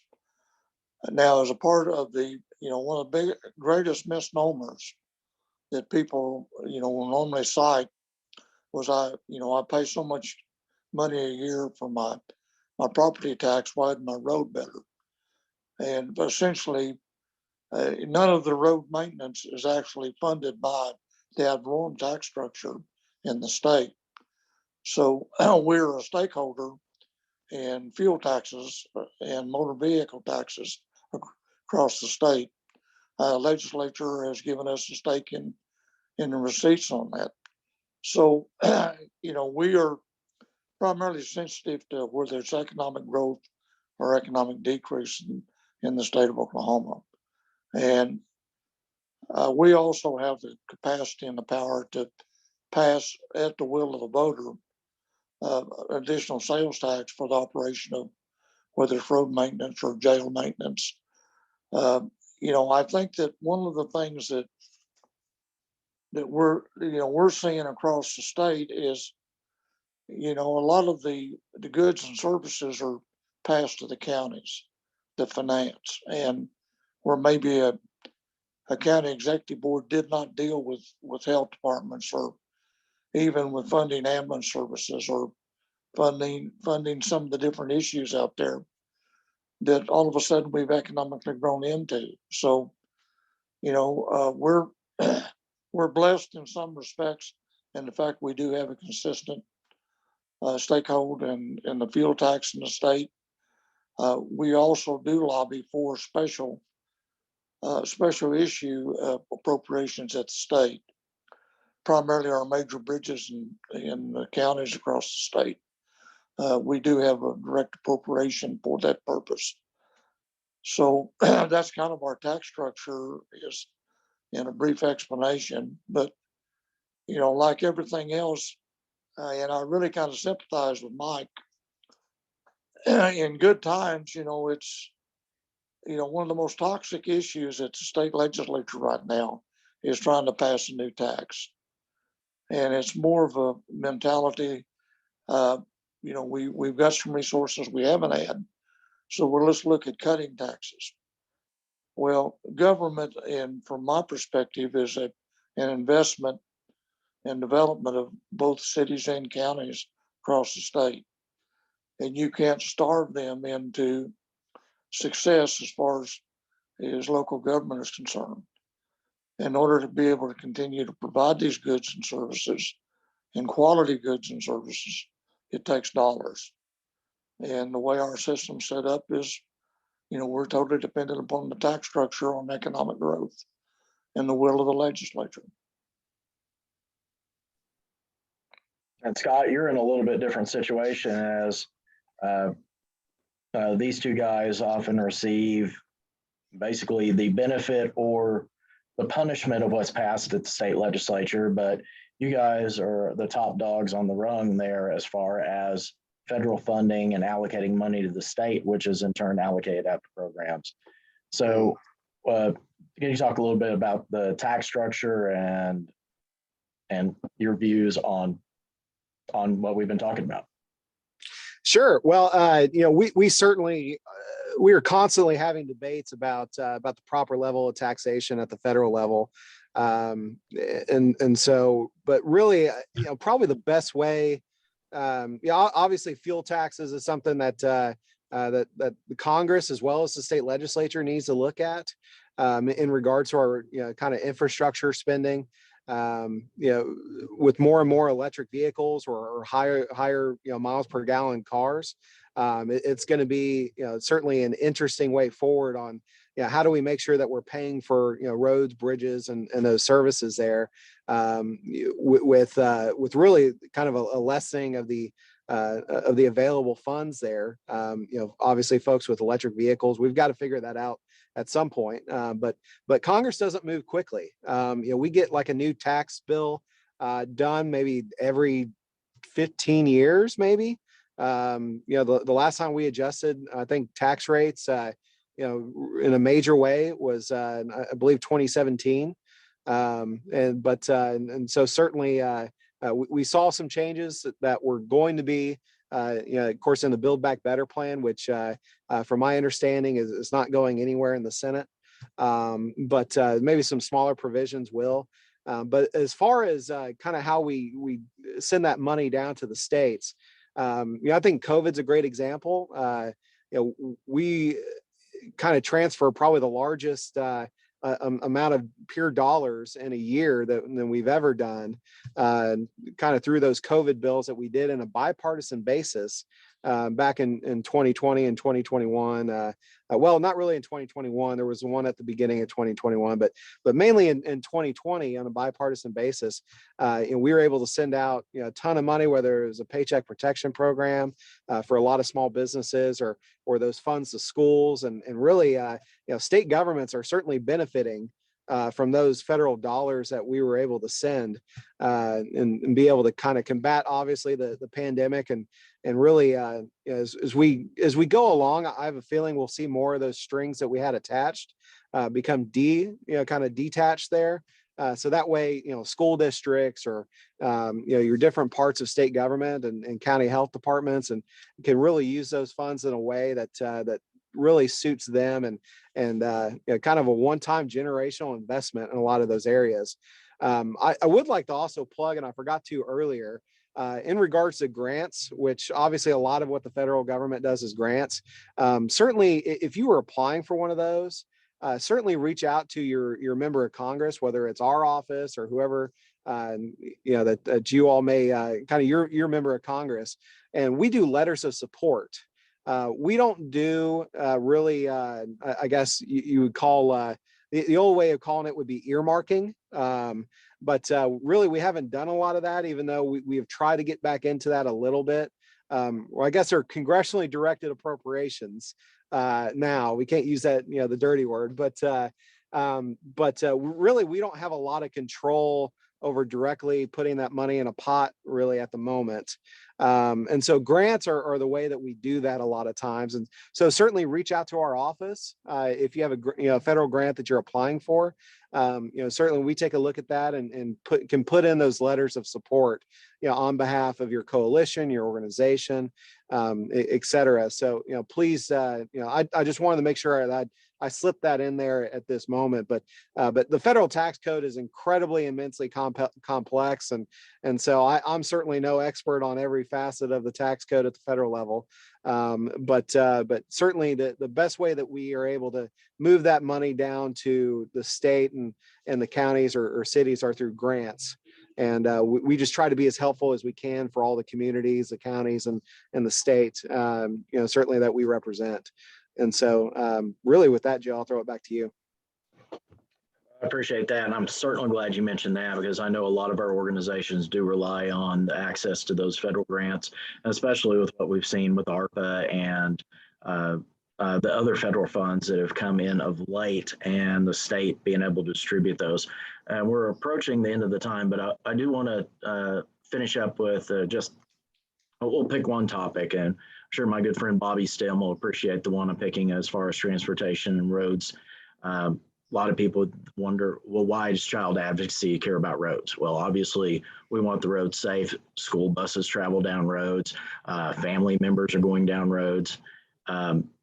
the federal government distributes quite a bit out as far as road funding.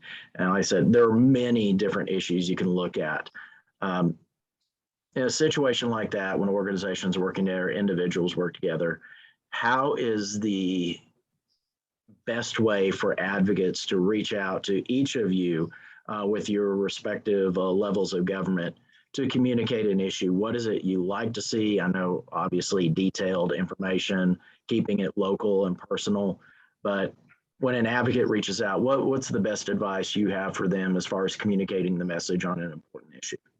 And Scott, let's start with you, and then Gene, and then Mike, we'll finish up with you. Sure. Well, the best way to reach out to me is either just contact me on my cell phone, or also you can reach out to me on my email. I'll make sure to put my contact information in the chat. But in regards to especially transportation funding, certainly if you are during our appropriations process, which is a lot more intensive and takes a lot longer time, even in good years, in regards to transportation, certainly during the spring, February and March, please get, if you have, if you're working with your cities or counties or et cetera, in regards to transportation, certainly let us know early in the year. So that way, as we get closer to September, which is really when the crunch time comes up for our appropriations process and government funding, that way we can work that through the legislative process at the DC level, and really not just transportation, but any sort of funding on, say for schools on impact aid or IDEA, or for instance, Gear Up and TRIO, which the congressman certainly spends a lot of time with. Some of those increase in funding asks, please get with us earlier in the year. So that way we can make sure to work on that through the process, and we kind of know where, what's going on that perspective. But usually we're just kind of in a crunch come September, because we're trying to get the government funded, because as you all saw from last year, October 1 hit, we had to do a continuing resolution, which is kind of hitting pause on that last year's, kind of spending agreement. And so we don't like to govern with continuing resolutions, but the process is a lot harder at the DC level, especially with us having the closest, I guess, difference between majority and minority. There's only 4 seats in the House that the majority has, compared to the Democrats have compared to the Republicans. And obviously we have a 50-50 Senate. And so it's the closest we've had since 1884. Which none of us were alive. Even you, Joe, weren't alive back in 1884. I'm just kidding, my friend. But just keep that in mind when you're reaching out to us on that. Just kind of the timing of how the process works. And certainly, I'm willing to be helpful and certainly talk you through that and work with our legislative staff as well. Thank you, Scott. And Gene? Well, I think first of all, make an appointment to sit down and visit. And number 2 is, outline the problem. And number 3 is have your solution available for us. The other thing I would say is whether you're dealing on local, state, or federal level, all elected officials love demonstration projects to a huge extent. If it's new and novel and going to solve a serious problem within the community, we all want to be a part of the solution for those problems. And so I think that, we throw the word advocacy out there, and it's really nothing but an educational process of explaining what the problem is and what the solution proposed to be. I would add one additional thing is that when we talk about demonstration projects, the one thing the federal domestic registry does from a congressional perspective is there are almost a million different ways of funding projects, and being able to go through and making a project fit a purpose of the appropriation is extremely important. Again, on the local level, if it's a issue that is well established in the community, I think everybody wants to be part of the parade. So, keep that in mind when you're visiting on local level and even on the state level. Thank you, And one sir. other thing I would say, Joe, and I think it was stated pretty accurately earlier, but when you have multiple pieces of legislation or policies, and let's say 3,500 in the legislature, you know, if a baseball player can hit 370, they pay him about $15 to $20 million a year. So the statement about you may not agree today, but you will certainly be an advocate and a stakeholder tomorrow. So government moves at a very snail pace in many cases, and it takes a long time to really create social policy. So being patient, being courteous, being accurate, be cognizant of time, that's the magic I see in visiting locally. Thank you, sir. And I'm being cognizant of time too. I've gone over a little bit. I'm depriving people of their break before the next speaker. So Mr. Fino, why don't you bring us home? Were you trying to tell me to hurry up, Joe? Something like that. Never. No, I suppose it's best to tell you guys how not to approach this. One, if you see a posting on Facebook that says be at the city council meeting tonight and you don't know why, you should probably learn what people are upset about. Most every municipality puts their agenda online. Go online and see what it is that people are upset about and understand it before you just show up with your pitchforks to carry your neighbors out, you know, into town square.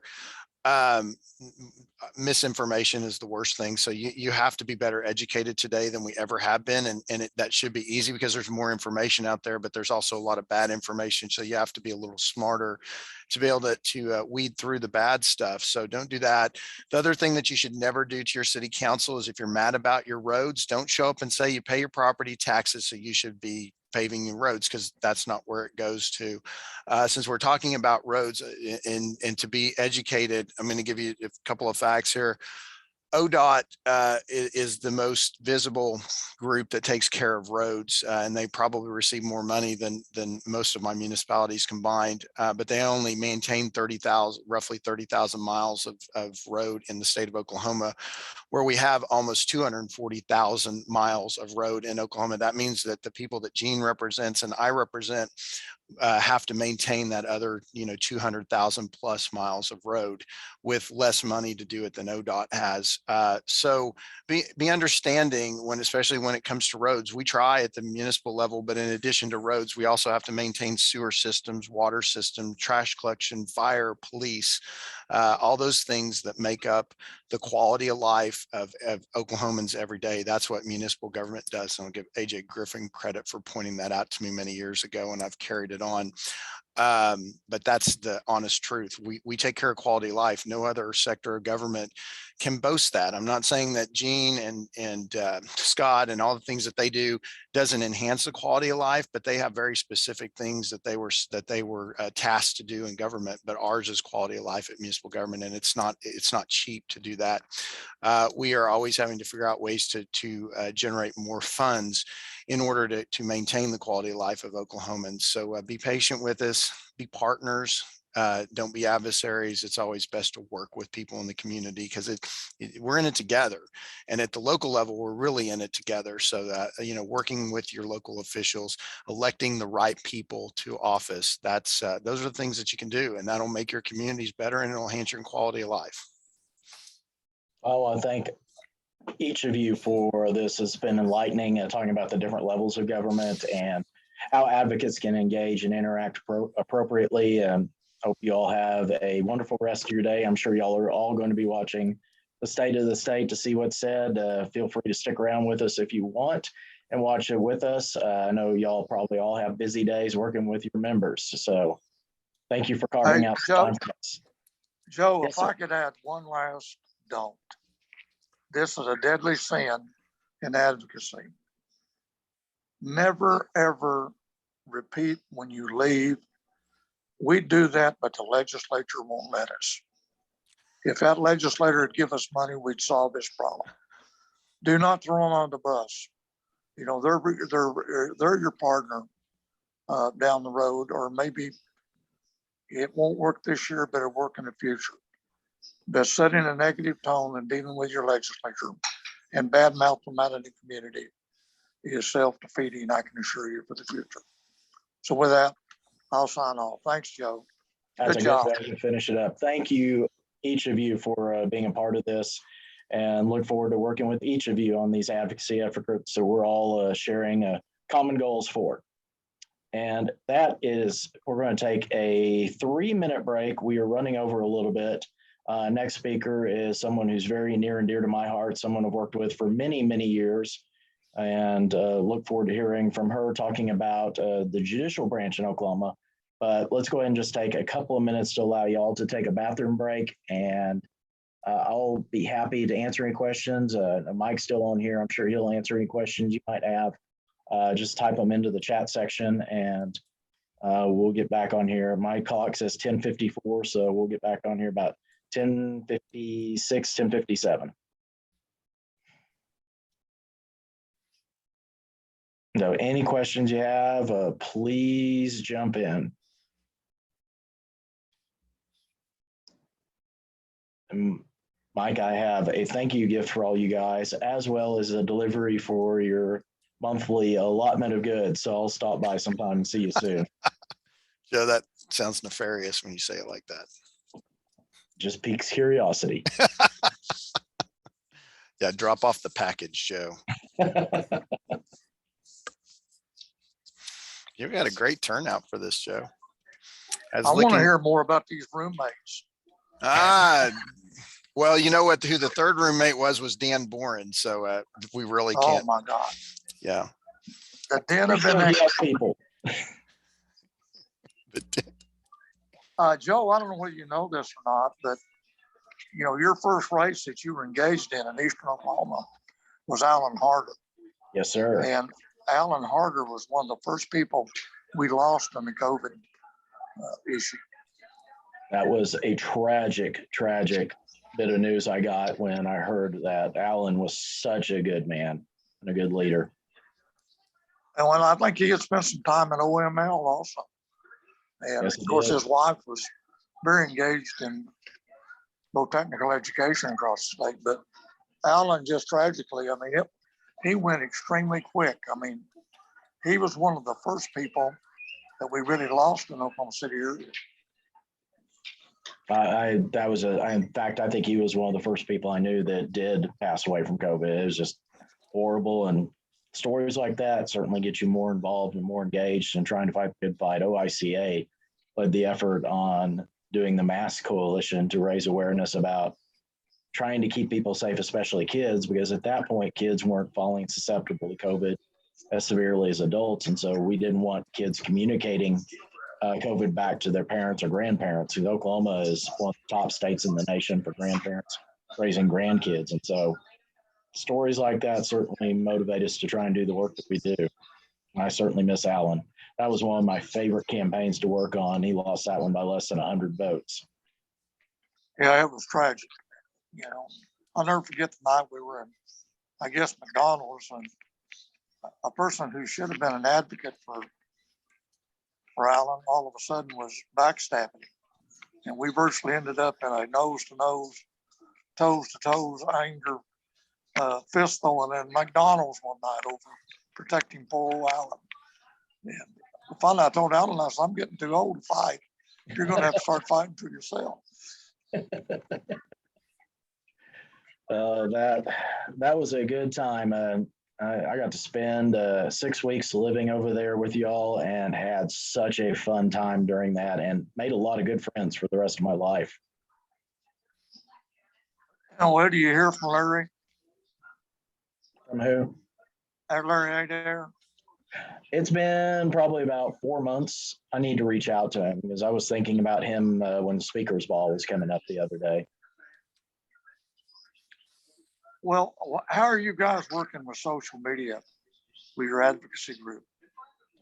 I've got a guy named J. Paul Gum, who is my communications director. And so he does our posts and works with me on my column and gets the word out. And he's on here right now. So we work with him quite a bit to make sure the message gets out on social media.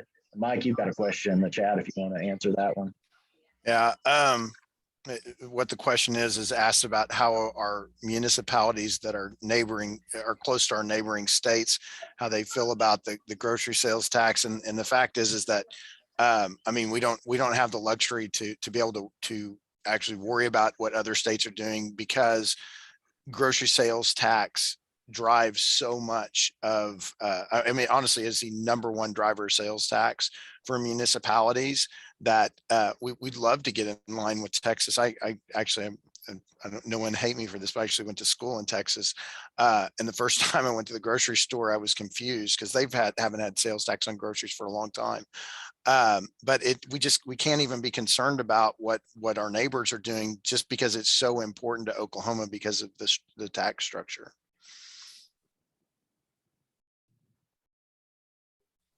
Thank you very much for that. And it is time to break into our next panel. We're moving a few minutes behind. I want to make sure we give enough time to this most distinguished person who will be speaking to us. It's my honor to invite to the conversation talking about the Judicial Branch, the Honorable Jerry Askins. Good morning, everyone. It is still morning, I think. Great discussion with your panel before. I enjoyed hearing things that I kind of go back to my time in the legislature and remembering how important it is for cities and counties and the federal government, federal leaders to work together, especially on transportation issues. Joe invited me to participate today. My position for the last 6 years has been as the administrative director of the courts.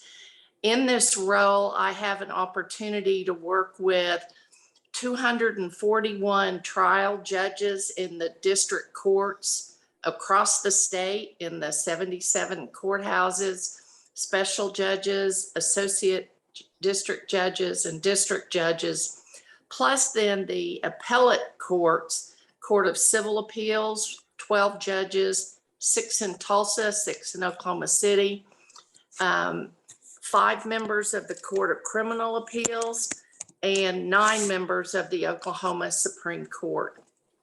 So in this role, as it ties into the legislature, I get ready to be pretty busy. Judges themselves are not generally advocating for or against specific bills, but nearly every piece of legislation either has to do with a process or a procedure that could be or will be reviewed by a judge someday in a court case, whether it's a probate, some just civil matters like small claims, certainly issues involving children, whether child support, child custody, juvenile delinquency cases, or those children who are found neglected and deprived through no fault of their own and removed from their household.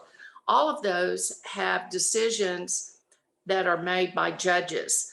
And so my role during the legislature is that I have an opportunity to be at the Capitol almost every day and attend committee hearings where the bills are scheduled to be heard, that we, the AOC, Administrative Office of the Courts, that we have an interest in. So obviously the Senate Judiciary Committee, the Senate Public Safety Committee, sometimes I attend general government because in the Senate, that's where a lot of county and municipal government issues go.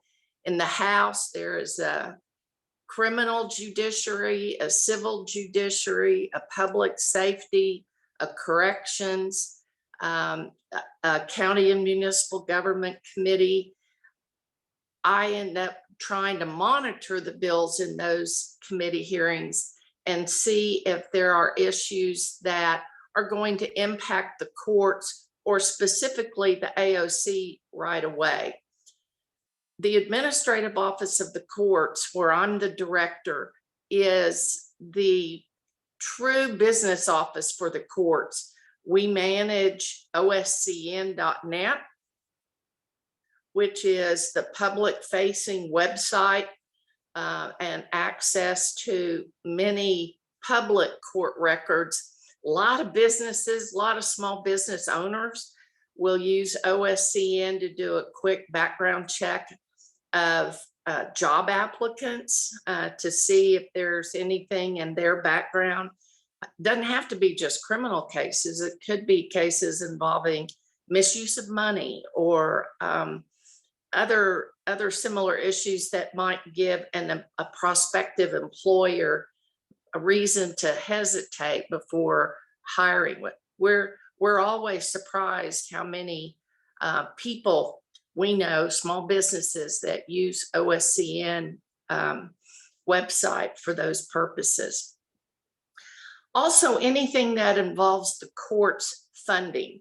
When I came to this position in October of 2015, about 15 to 17% of the court's budget was all of the district courts, was all that was appropriated by the legislature through the general revenue funds. The balance of the court's budget came from what was collected in fines, fees, and assessments.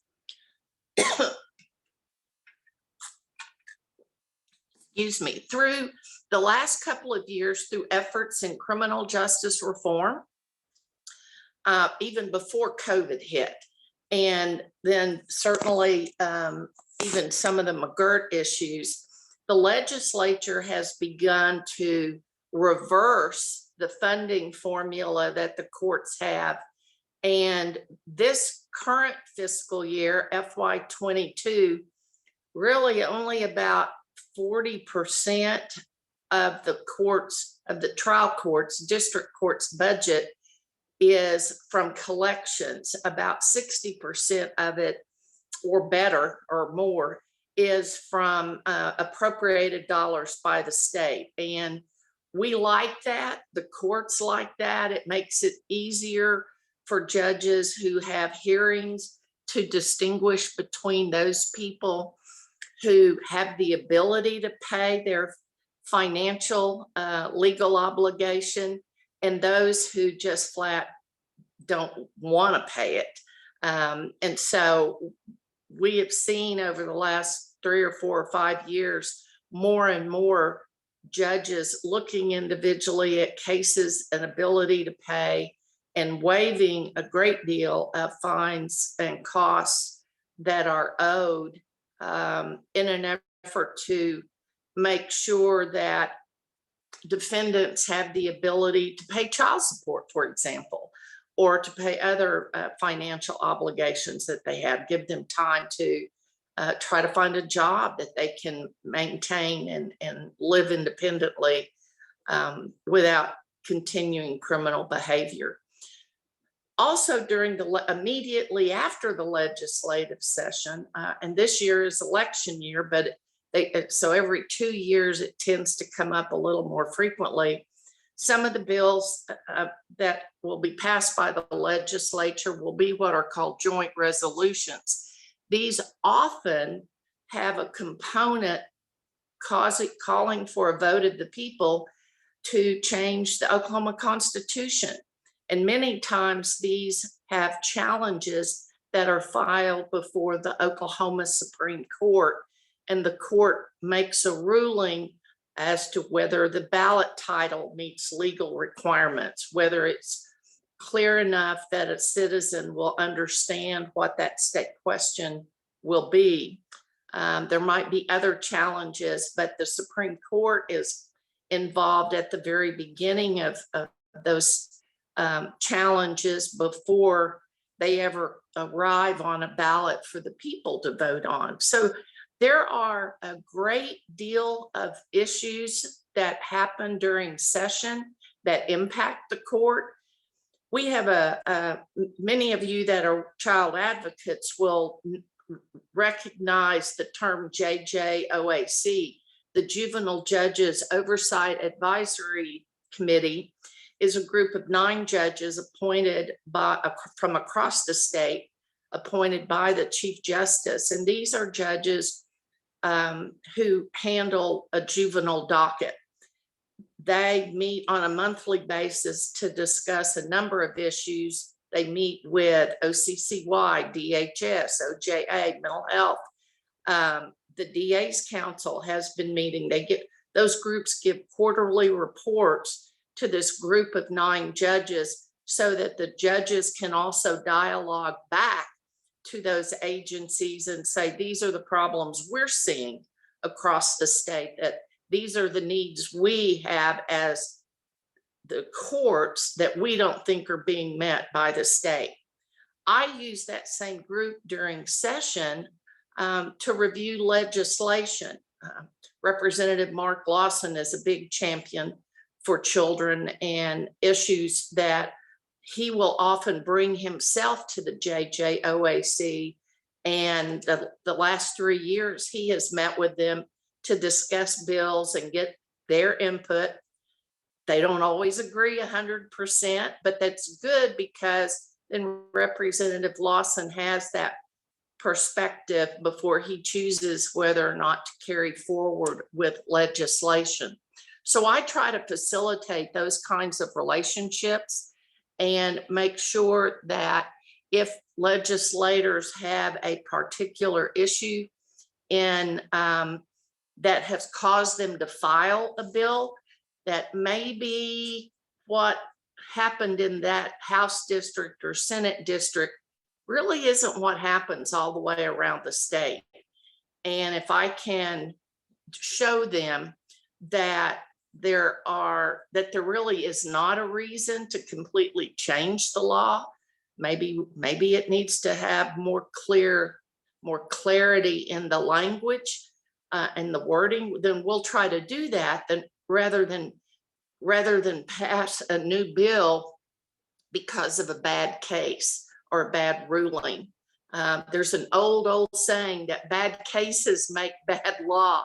So I really try to watch for opportunities to make sure that the legislation that is passed at least considers how it's going to be interpreted by judges in the courtroom. I know we got started a little late. Joe, I'm trying to be respectful to the rest of your time that you have. I'm happy to try to answer any questions. I will say it's good to look at the list of participants here and see a lot of familiar names. We've got some amazing folks that have been on this. It's great to have so many people come together during these times. Of course, we wish it were in a time where we could all be together in the same room, but that's just what has happened to us. I know the courts have had to adapt to that as well. There are several courtrooms had to shut down for a period of time just for safety concerns, but things are finally starting to get back together. And in the judicial branch, it's really harder for advocates to engage with the judges. You'll have judges that will reach out about issues, but it really can't work the other way where advocates can communicate. Really, the judges look at the letter of the law and interpret the law and make sure that the law is delivered fairly, blindly, and impartially to those individuals to make sure that we follow that set system of governments, federal, state, and local levels. I think it's important also that advocates understand it's not that judges don't want to talk with them, but judges by their judicial code of conduct must not give the appearance that they are listening to one side of a case or an issue that could become a case in front of them, and they're not listening to the other side. It's called ex parte, and judges don't like to be ex parte, and sometimes they can start a conversation and not realize that's where it's headed. So they have to really watch, because they don't want to be in a position of violating their code of conduct. I wanted this to be a part of this conference because I wanted to make sure that we did cover all three levels of, or all branches of government, and not to dissuade those conversations, because people do need to have that communication. They just need to do it the right way. And just like you said, too often an individual will be mad about something and go to their lawmaker, and something's filed, and then the court, you in particular, has to go to you have to go to the Capitol and communicate to the lawmakers, raising awareness with them about what a piece of legislation might do to the system as a whole. So it's very important to have those communications up front. And if individuals have an idea of something, how would be the best way for an advocate to try and initiate change the right way? Well, and I had something in my head and I just lost it, because I saw our good friend Judy McIntyre pop her picture up there just a minute ago. I think it's important for advocates to understand that we do want to know. And when you do contact your legislator about something, many times, especially ones I've had a working relationship with, many times those legislators will reach out to me. Maybe it's because something's happened in a courtroom and you don't understand it, you don't agree with it, you can't figure out what the issue is. But sometimes that legislator, if he or she contacts me, then I have an opportunity to try to track it down and find out a little bit more. Sometimes I use DHS to help, or because usually there are other state partners that are in the courtroom if it's that kind of an issue. And I think that as it relates to children, I think it's important for the advocates to know I use these kinds of interactions, concerns expressed to legislators and others, to share with the JJOAC, as they are responsible for creating the 12 hours of training, the topics that are covered for judges that handle juvenile dockets. That's in statute.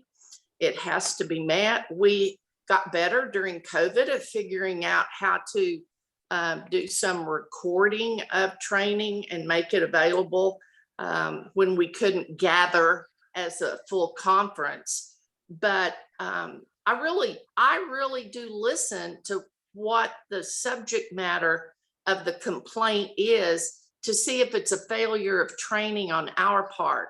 And I would tell you, just like with anybody else, people can go to training, but you can't make them learn. And so sometimes it's like, okay, well, if that method didn't work, well, what's a different way of presenting the subject matter that maybe we can get it across?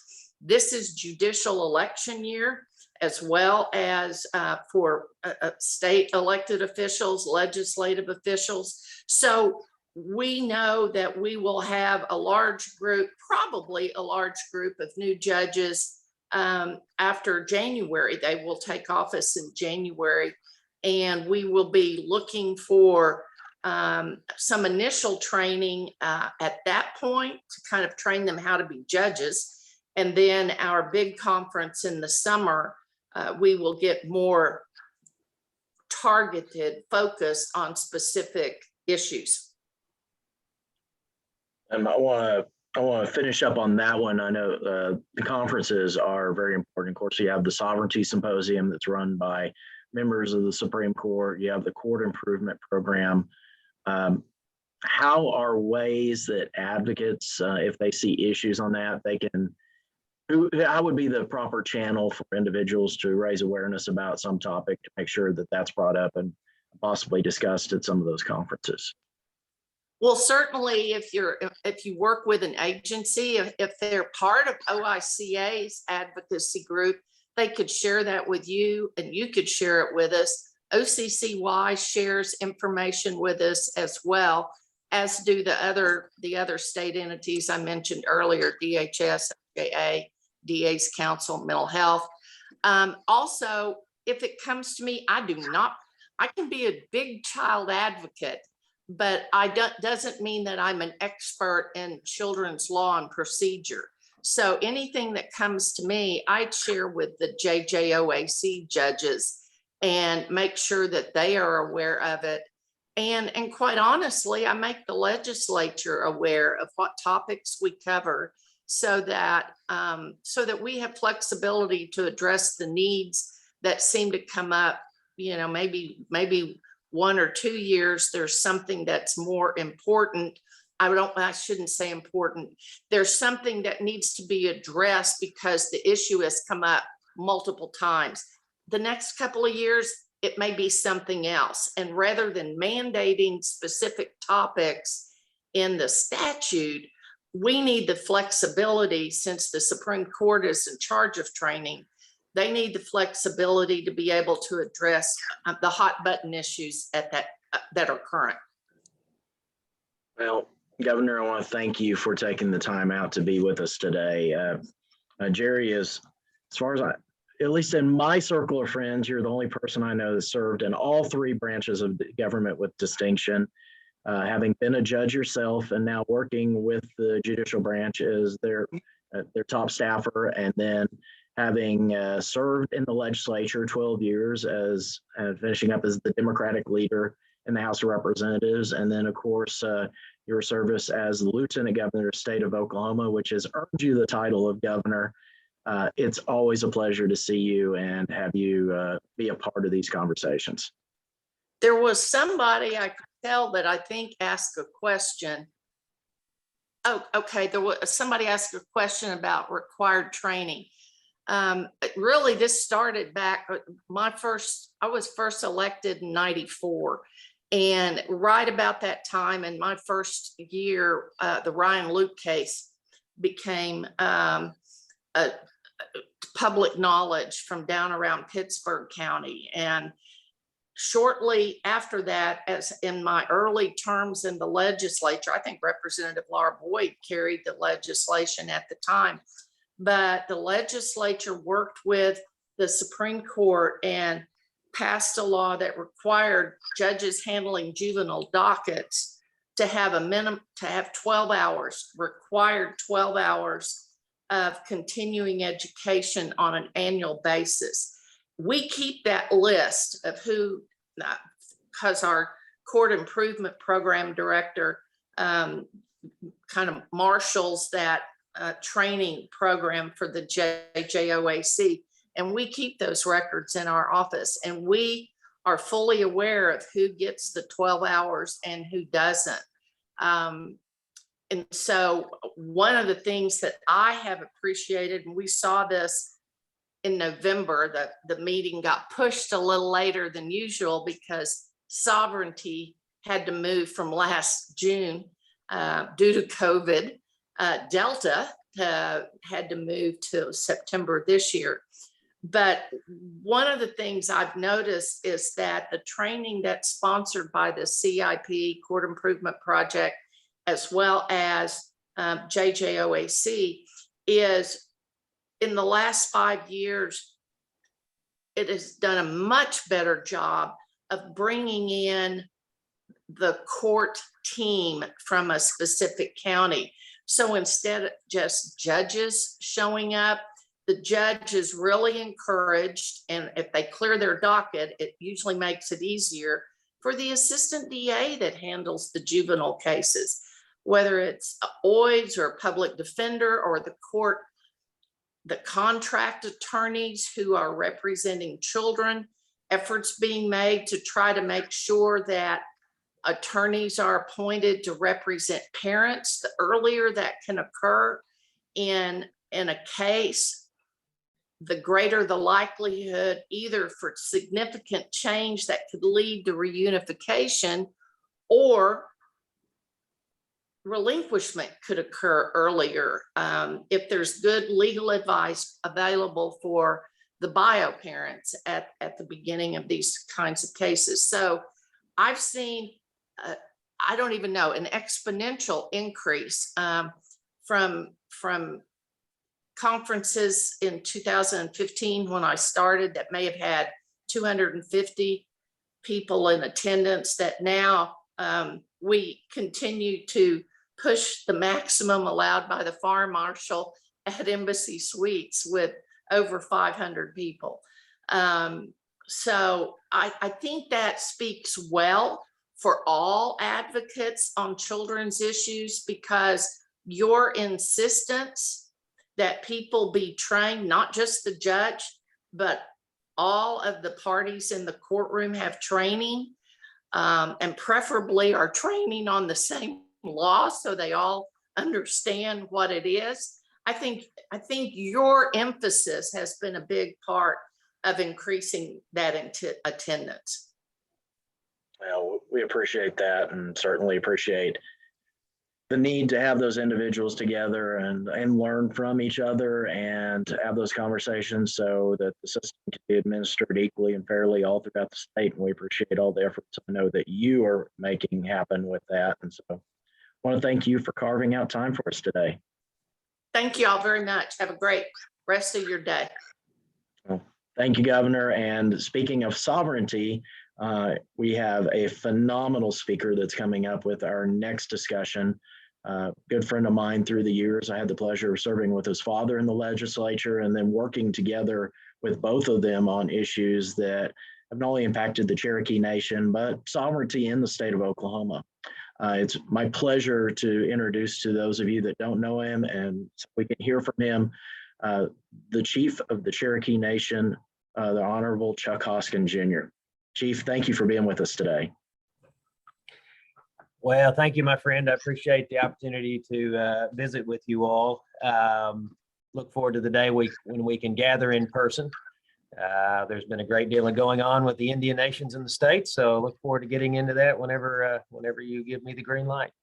Absolutely. And as much as I love working with you, I'll have to give top credit to your spouse, January Hoskin, the First Lady of the Cherokee Nation, who also is a board member for OICA. So we appreciate both of you being so involved with our organization. Thank you so much. Yep, she enjoys it, and we appreciate what she does for the nation and what she does to advance your all's cause. And I want to start with talking historically from the perspective of your leadership in the Cherokee Nation and the history that I know you have learned that so many Oklahomans haven't learned adequately. Can you talk a little bit about the history of how we've ended up where we're at now as far as sovereignty, having 38 federally recognized tribes in Oklahoma, 39, one seeking that recognition? How have we gotten to where we're at in Oklahoma through the actions in history?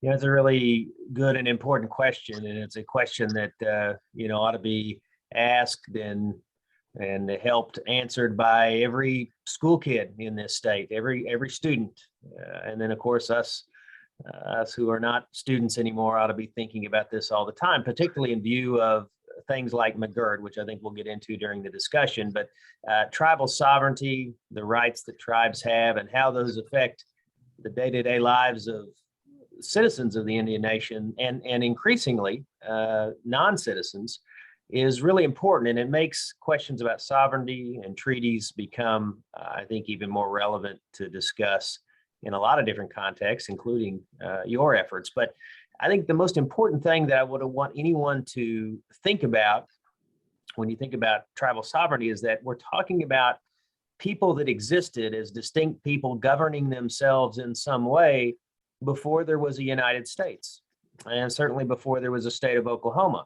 And then an uninterrupted line of succession of generations of evolving governing structures of a great deal of history that we could spend a great deal of time on, from the Trail of Tears to other aspects of federal Indian policy. But the most important thing is these Indian nations, including the Cherokee Nation, pre-existed the United States. And because they pre-existed the United States, there's recognition, just as nations of the world, that we have certain rights that attach to our governing structures as us as a people, that continue on even with the United States sort of imposed over tribal lands, and then states like the state of Oklahoma imposed over tribal lands. But I think the most fundamental thing to remember when we think about why in the world does an Indian nation have criminal jurisdiction? Why in the world does an Indian nation have some authority in the realm of child welfare, child custody, placement, things of that nature? Why do they have rights with respect to natural resources, whether it's hunting and fishing or whether it's protecting the environment? And really those two kind of go hand in hand when you think about managing natural resources. If those questions are asked, the first answer is we were governing ourselves just fine before there was the United States. So you start with that proposition, and then you go from there. As you go forward in history, our rights have gone through different eras in which they've been suppressed by the United States, nearly extinguished by the United States, to an era, and we're in that era now, in which our ability to exercise our rights to govern ourselves is increasingly done without the suppression of the government of the United States. One thing that's important to realize is right now, the Cherokee Nation and a lot of other tribes in the state, I think all the tribes, and we're in different phases of development, certainly have a great deal of impact in terms of our economic impact, which I think we'll get into, but also a great deal of impact in terms of how we govern and how that affects people's day-to-day lives. Wasn't always the case. I think of my grandfather, so go back 2 generations, I think of his life, most of his life in the 20th century, he couldn't elect a chief. He couldn't vote for a chief, let alone ever imagine his grandson would be the chief, because during most of his lifetime, the government of the United States suppressed the Great Cherokee Democracy. They appointed our chief, if you can imagine that, an Indian nation that existed before there was the United States, subjugated, suppressed to the point where the United States would appoint our own chief. And they had abolished our tribal council, had abolished our courts, again, during most of the 20th century. It was only in the 1970s that a change in federal Indian policy enabled us to do what we're doing today. So we've been on this trajectory in which we've asserted criminal jurisdiction, looking back at treaties to see what we can do to protect and manage natural resources, engage in civil regulatory and taxation activities, which we've done over the course of the last 4 decades, to the point where we are now, where the United States looks back at something before my grandfather's generation, which is our treaty rights to our reservation. And that's the thing that's the most important topic today. So when people hear about McGirt, they hear about how there's been a dramatic shift in criminal jurisdiction. That is the era you have to go back to. So I'm kind of taking us backwards in time. You go to my grandfather's generation, where there's a great deal of suppression. You go before that, in the 19th century, we were removed, as many tribes were, to different parts of the country. A whole topic we could spend a whole day on, but we were removed forcibly through the Trail of Tears, very destructive to life, very destructive to our governing institutions, politically divisive within the Cherokee Nation, but we rebuilt. We rebuilt on a foundation which was a treaty, which is the very type of treaty that the Supreme Court in 2020 looked back to say, what did that treaty say? And they were specifically looking at the Creek Nation, but we have a substantially similar legal history and treaty history. And so you look at that treaty, it gave us rights to forever and ever certain land in Northeast Oklahoma. That land actually shrunk from when that treaty was signed, but it's still 7,000 square miles in Northeast Oklahoma, covering 14 counties.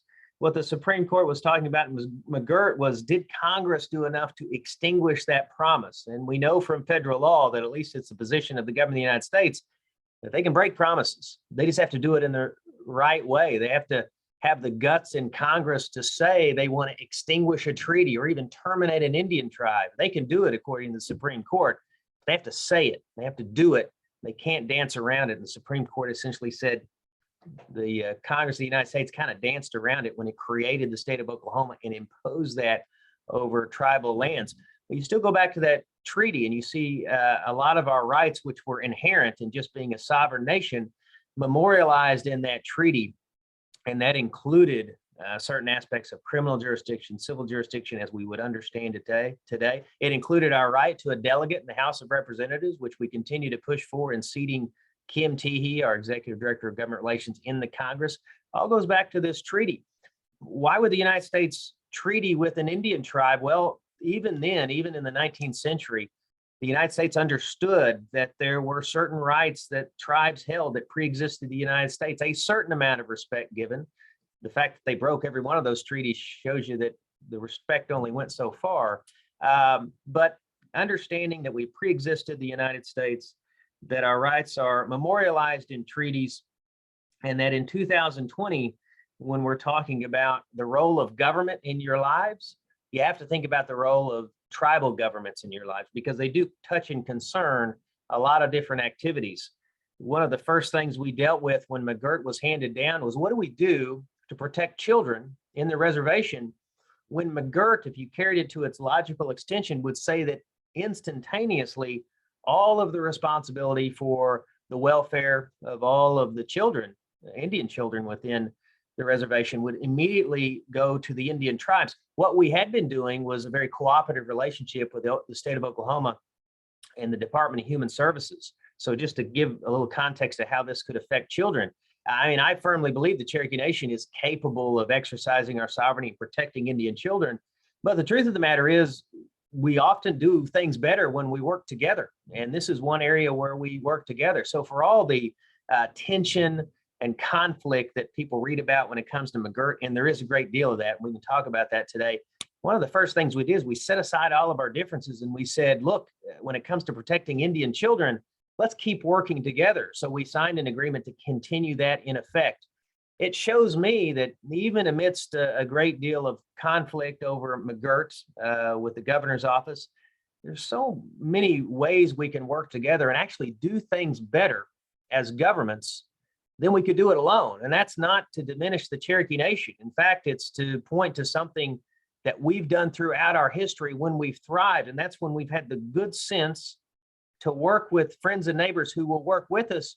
We actually do better. And it turns out our friends and neighbors do better. And you could go to all different examples of that, particularly in the last 40 years with the state of Oklahoma, and find compacts. And I think we'll talk a bit about compacts during this discussion, how compacts have been win-win. We didn't have to compact, but we chose to, and we chose to in a way that's win-win. We can find those opportunities to do that.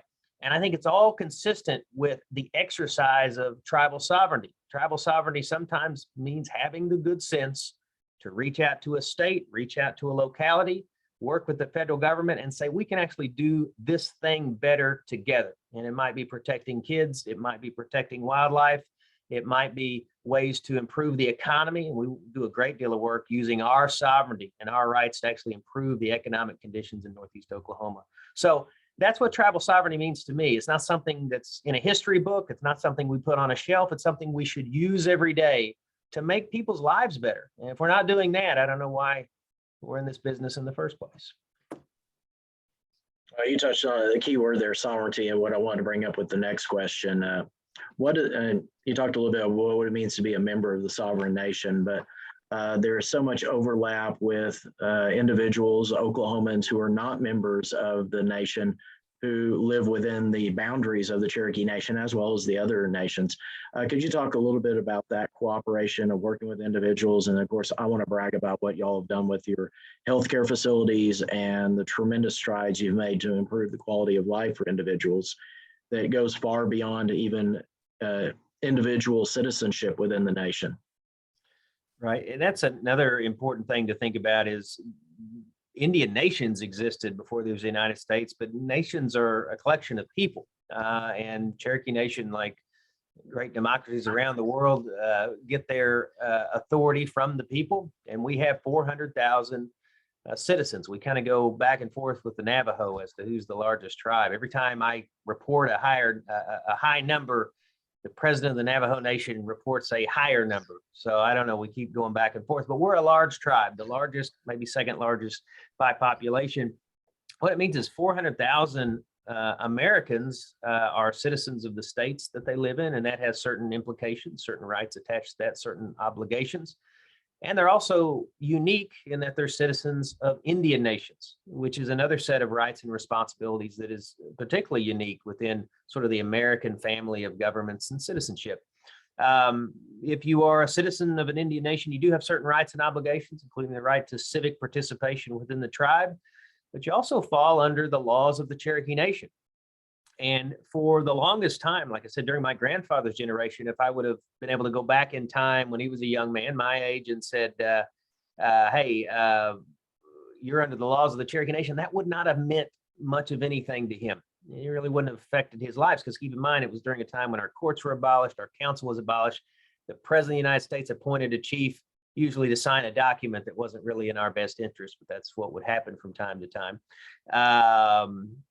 So citizenship didn't mean a great deal, probably to my grandfather. He's proud to be Cherokee, but the idea of being a citizen wasn't that relevant to him. It is in this modern context. There's a lot of programs and services that your eligibility is based on citizenship. So we do a great deal to help our citizens, from a really robust safety net program to healthcare that's no fee to the citizen. And, you know, as it turns out, no fee healthcare is great for the economy. It's great for people's health.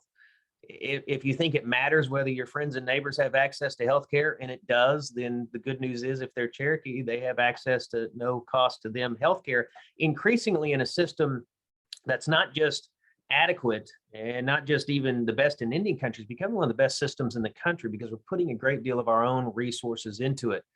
So a lot of people think about the benefits of being a Cherokee citizen, and I could talk a great deal about that. Lots of programs and services that we help people with. I've mentioned a few. We invest a lot in education. But again, those obligations that attach, operating under the laws of the Cherokee Nation, means that as of January 1st, if you want to hunt and fish, you can do so with your citizenship card. You don't need an Oklahoma hunting and fishing license within our reservation. But guess what? You fall under the laws of the Cherokee Nation. And just last week, our Attorney General filed 60 counts, unfortunately, of animal cruelty and hunting and fishing violations against some Cherokee citizens. Now, people are innocent until proven guilty, but those charges were filed. That's an exercise of sovereignty on the citizen level. These are not the norm among Cherokees. Cherokees are responsible in terms of hunting and fishing and wildlife management. But, you know, you do have people in society that break the law. We're serious about enforcing the law. And so the idea that you're engaging in activities and you're being held accountable, increasingly as a citizen of an Indian nation, held accountable by your own government, which is really the way it ought to be. You ought to elect representatives of your government. They ought to pass laws for the greater good. And if you violate them, there ought to be consequences. And increasingly there are. We could talk a great deal about McGirt in that context and our ability to enforce criminal law. In addition to that case that I mentioned, all sorts of criminal law, all sorts of cases, from misdemeanor cases to felony cases. We may have some murder cases before the Cherokee Nation courts. All that brings to mind something else, which is that Cherokees have only been citizens of the United States since about the turn of the century. For every other Native American, it came in about 1924, I believe, was when Congress passed an Indian citizenship law that made all Native American citizens. But can you imagine in 1924, before then, Native Americans weren't citizens of the United States necessarily. Cherokees were through different acts of Congress a little bit earlier than that. Indian people have been fighting for this country. I mean, think about it. World War I was before 1924, and you had a lot of Native Americans, including some of my family, who fought and died in World War II, and many Native Americans weren't even citizens of the United States. It's really hard to believe.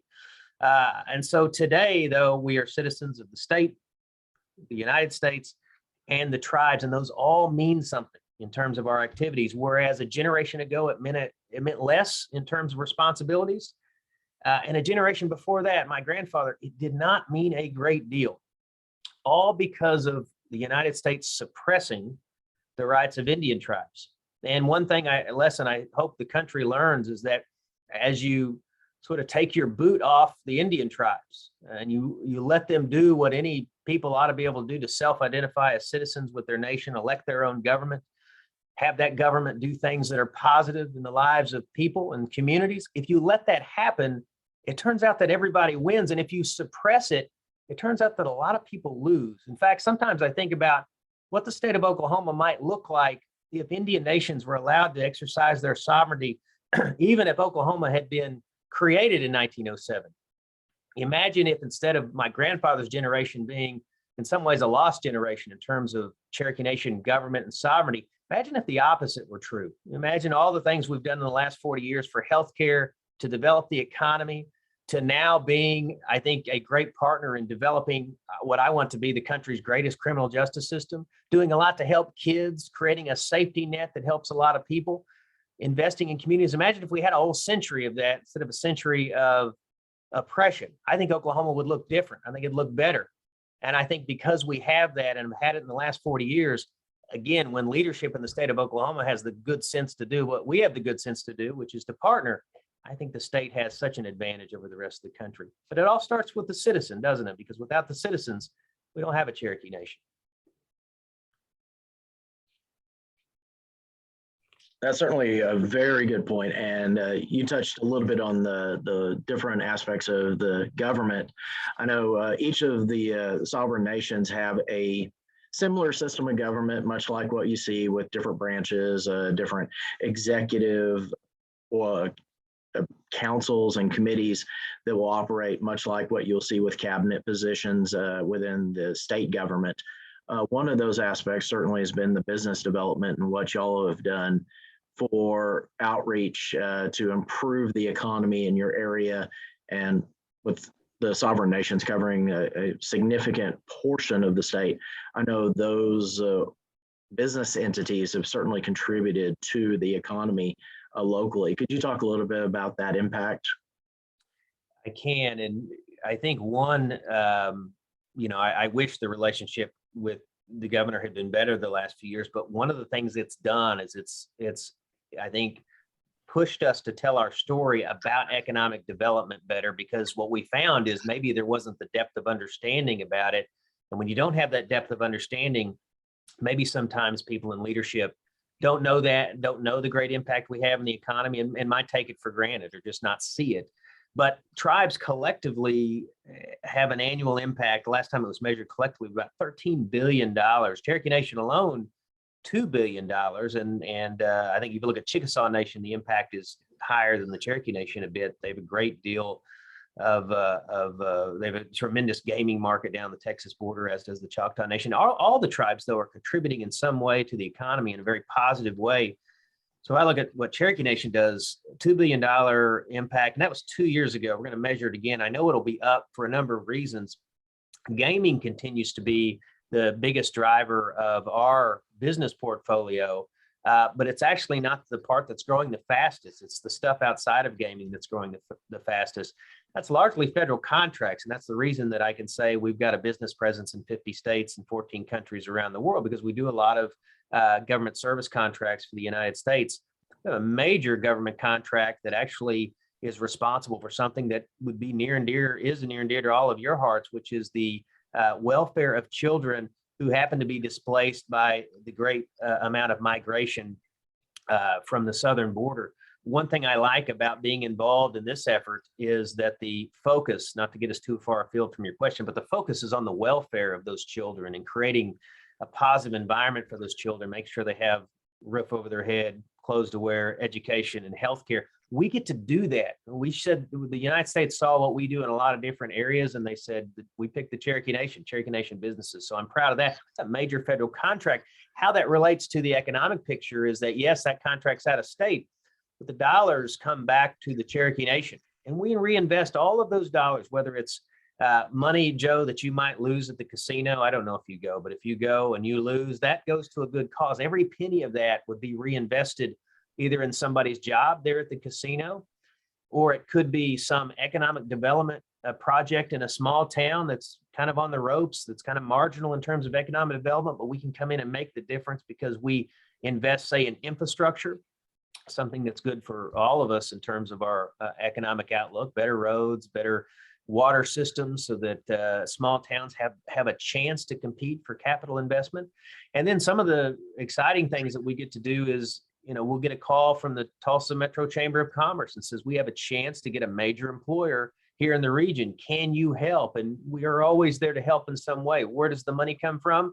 It comes from our business operations largely. And so as our businesses grow and we invest every penny of that back into the region, it keeps growing and growing. And so I can point to you to several major employers in the Tulsa metro area that are here, and they'll tell you that Cherokee Nation was the difference maker or a difference maker in whether they came to Oklahoma or not. That's why of all the conflict that we have on several issues over the past few years, there are so many reasons we got to work together, and we still do work together to do things that are important. I mean, McGirt's important, hunting and fishing is important, but jobs and whether you can make a good living in this state, and whether your kids are going to stay in this state because there's good jobs, that is so much more important than all those really important other things. And so I think we work on economic development. It's a winner for everybody. But all of our spending really stays in the state. All the money we bring in from the federal contracts comes back to the state, actually creates about 600 jobs just to take care of those contracts. Overall, though, we've got about 11,000 employees. Now, again, when I think about the job that I'm in now, I think about the size of the Cherokee Nation and our businesses and $2 billion economic impact, 11,000 employees, $11 an hour minimum wage with full package of benefits, which is above the region, above the federal minimum, above the state minimum. When I think about that, Joe, I think about my father, who you served with, and before he served in the legislature with you, he was on the council of the Cherokee Nation, the legislative branch where I served. When those first gaming dollars were coming in, he was so excited because, maybe there was $250,000 to spend on helping somebody who had cancer, or they could put more money in the burial program, or they could take that, $500 or $250 Cherokee scholarship for a kid and double it, maybe to get it to 500. They could do some things that now seem very modest, but at the time it was all the difference in the world. And then I go back to my grandfather's generation when the Cherokee Nation was so suppressed that it wasn't even relevant in his life in terms of it being a government that served its own people. We've come so far in such a short period of time, but the reason we've come so far, in addition to the federal government allowing us to do what we can do best, our philosophy at the Cherokee Nation was that every penny that we generate ought to be reinvested in people and communities. It just ought to, and then we choose where to invest it. That's why we have such a robust economic portfolio. Not just that we have a great gaming facilities, we got to have that. Not just that we aggressively go after federal contracts, we have to have that. The real reason we're such a great power in the economy is that we have this philosophy that we're here for the long term. This is our home forever. We're not a corporation that might, move off to another country or another state when the going gets tough. We're here forever.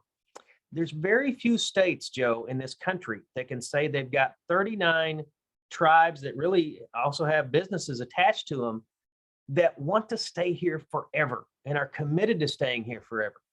And I think just about every leader in the state of Oklahoma gets that. And that's why most of them show us the respect that I think our nations have earned, and we work so well together.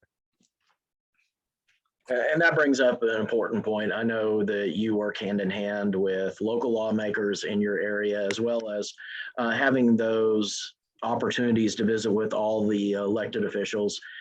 And what would you say is a good way that advocates can join in and work with you on some of those issues? You touched on the work that you're dealing with, the children from across the border. And then, of course, y'all have tremendous programs that are working to help individuals all throughout your area and across the state.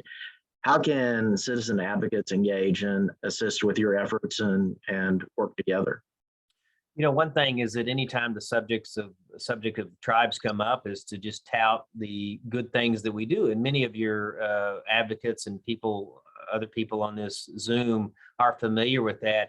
But, if you're going to be talking on a subject that might relate in some way to an Indian nation, to the Cherokee Nation, it could be in the context of even Indian child welfare, or just child welfare in general, it's a great opportunity to just express that we're great partners, that we work well with you. And in terms of resources, there's a great website that actually arose in the midst of the gaming compact fight, which is United for Oklahoma. A number of tribes contribute to that in terms of content and financial support. It's a great place to go for some quick information on the impact that tribes have in terms of the investment we make, anecdotal stories, but also good data. But I would just, as a general matter, encourage you to just remind elected officials that you have a good relationship with tribes. That is more powerful really than any statistic. A state representative or state senator knowing someone from their district who advocates on behalf of kids or some other issue they care about, speaking favorable about a tribe sticks, I think, with people more than all the stats that I could rattle off.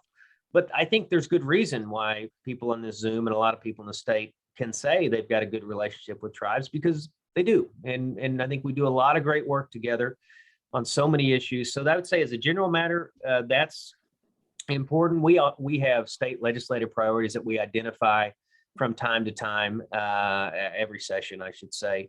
And to the extent that you can go to bat for those issues, sometimes they're very discrete issues, may not be something you would have occasion to talk about. Sometimes there are bigger issues that affect us all. One that comes to mind is making sure we do something about the shortage of doctors in rural Oklahoma. You know, that affects all of us, even if you don't live in rural Oklahoma, but certainly if you do, it's a big deal. It's a big deal to Cherokee Nation because we employ a lot of doctors and need a lot of doctors. But the truth is, a lot of small towns across the state are feeling the doctor shortage, which is really nationwide more than the urban areas.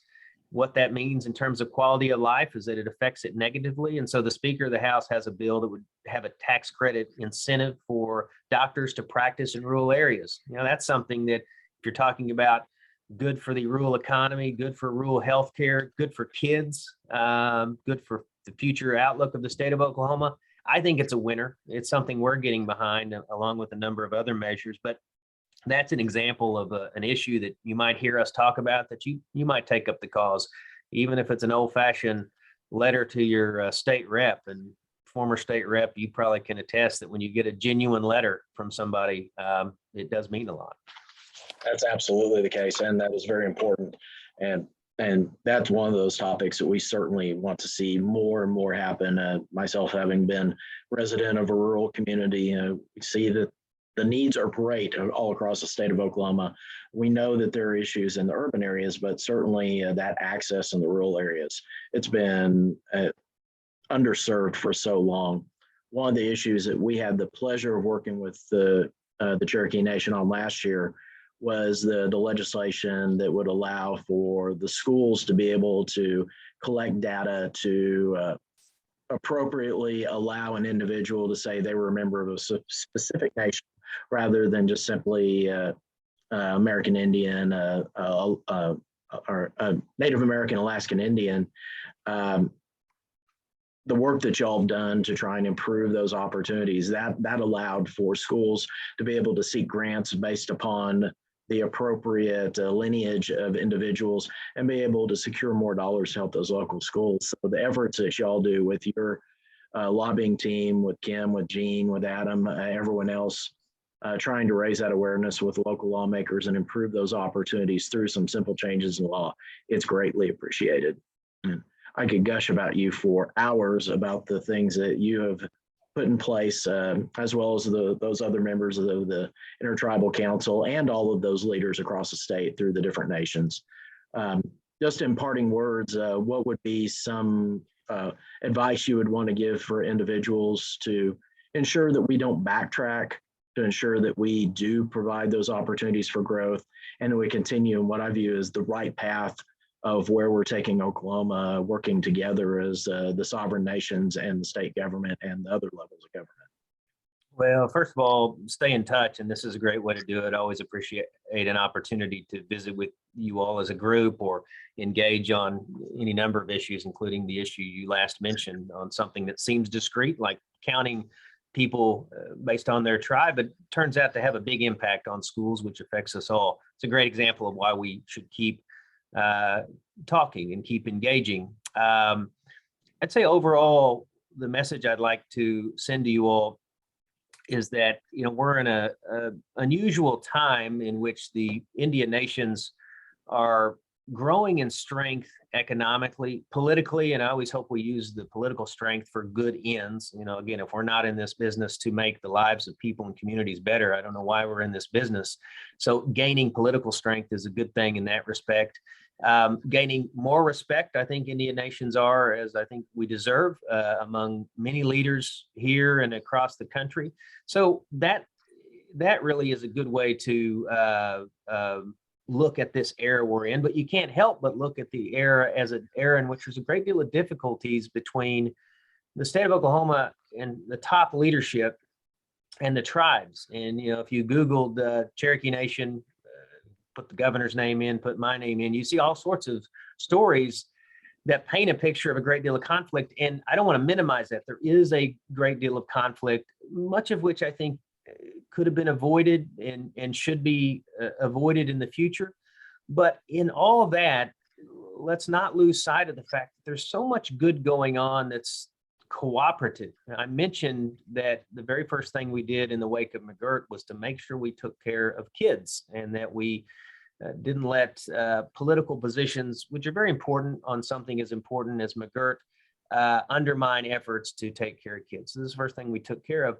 And even as McGirt has created a great deal of conflict at high levels, for every time, you know, the news stations might call me or the governor or the chiefs of the other tribes and ask about something that clearly is something we're at odds are, there's a lot of sheriffs and police chiefs and my attorney general's office and my marshal that are not busy with that. They're busy with actually making sure criminal justice is meted out fairly throughout the region. They're doing the really hard work of sovereignty from both sides.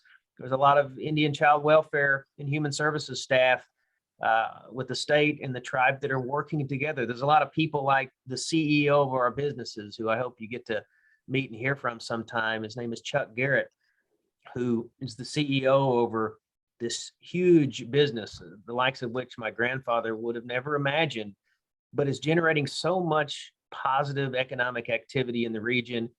And he's a person that every day is running that big business, but also knows that part of our business's mission is to raise the economy of all Northeast Oklahoma. So that's going on every day. We have people in education working with colleges and universities to get our kids into school and get them college degrees. 5,000 Cherokees on scholarship right now. We've got 107 school districts within the reservation that aren't worried about the conflict between the governor and the chiefs. They're worried about making sure their schools are safe. So that's why we delivered PPEs and still do it to schools, trying to keep kids safe. And it's why we deliver dollars every year. Well, here in a month or so, we'll deliver another probably $6 million across those school districts. That's the really hard work of government. It's the good work of government. And it's as important as things like McGirt are, and they really are important. We could spend a great deal of time on why the government of the United States ought to keep its promise to the Indian tribes, and why I think everybody ought to embrace that, and why, even though there's a dramatic shift that will cause some pain, that in the long run, we're better off as a country, being a country that keeps its word. Those are really important, but I want everyone to know that every day there are wonderful public servants in the state of Oklahoma, state government, county government, local government, wonderful public servants with the Indian nations that are working together to solve problems that you and I might not even know about. And they get solved, and a kid gets helped, or an elder gets helped, or a school gets a little extra money, or a community gets an edge in economic development. None of that makes a single news story, but it's all important. It's happening every day. And it's happening because we've got a lot of good people that commit their lives either to public service or advocating on behalf of a cause that all the public servants ought to get behind, and that's your cause. And I'm just glad to be a little part of it today. So, Joe, thank you, my friend. Well, Principal Chief Chuck Hoskin, thank you so much for being a part of this. Thank you for everything you do.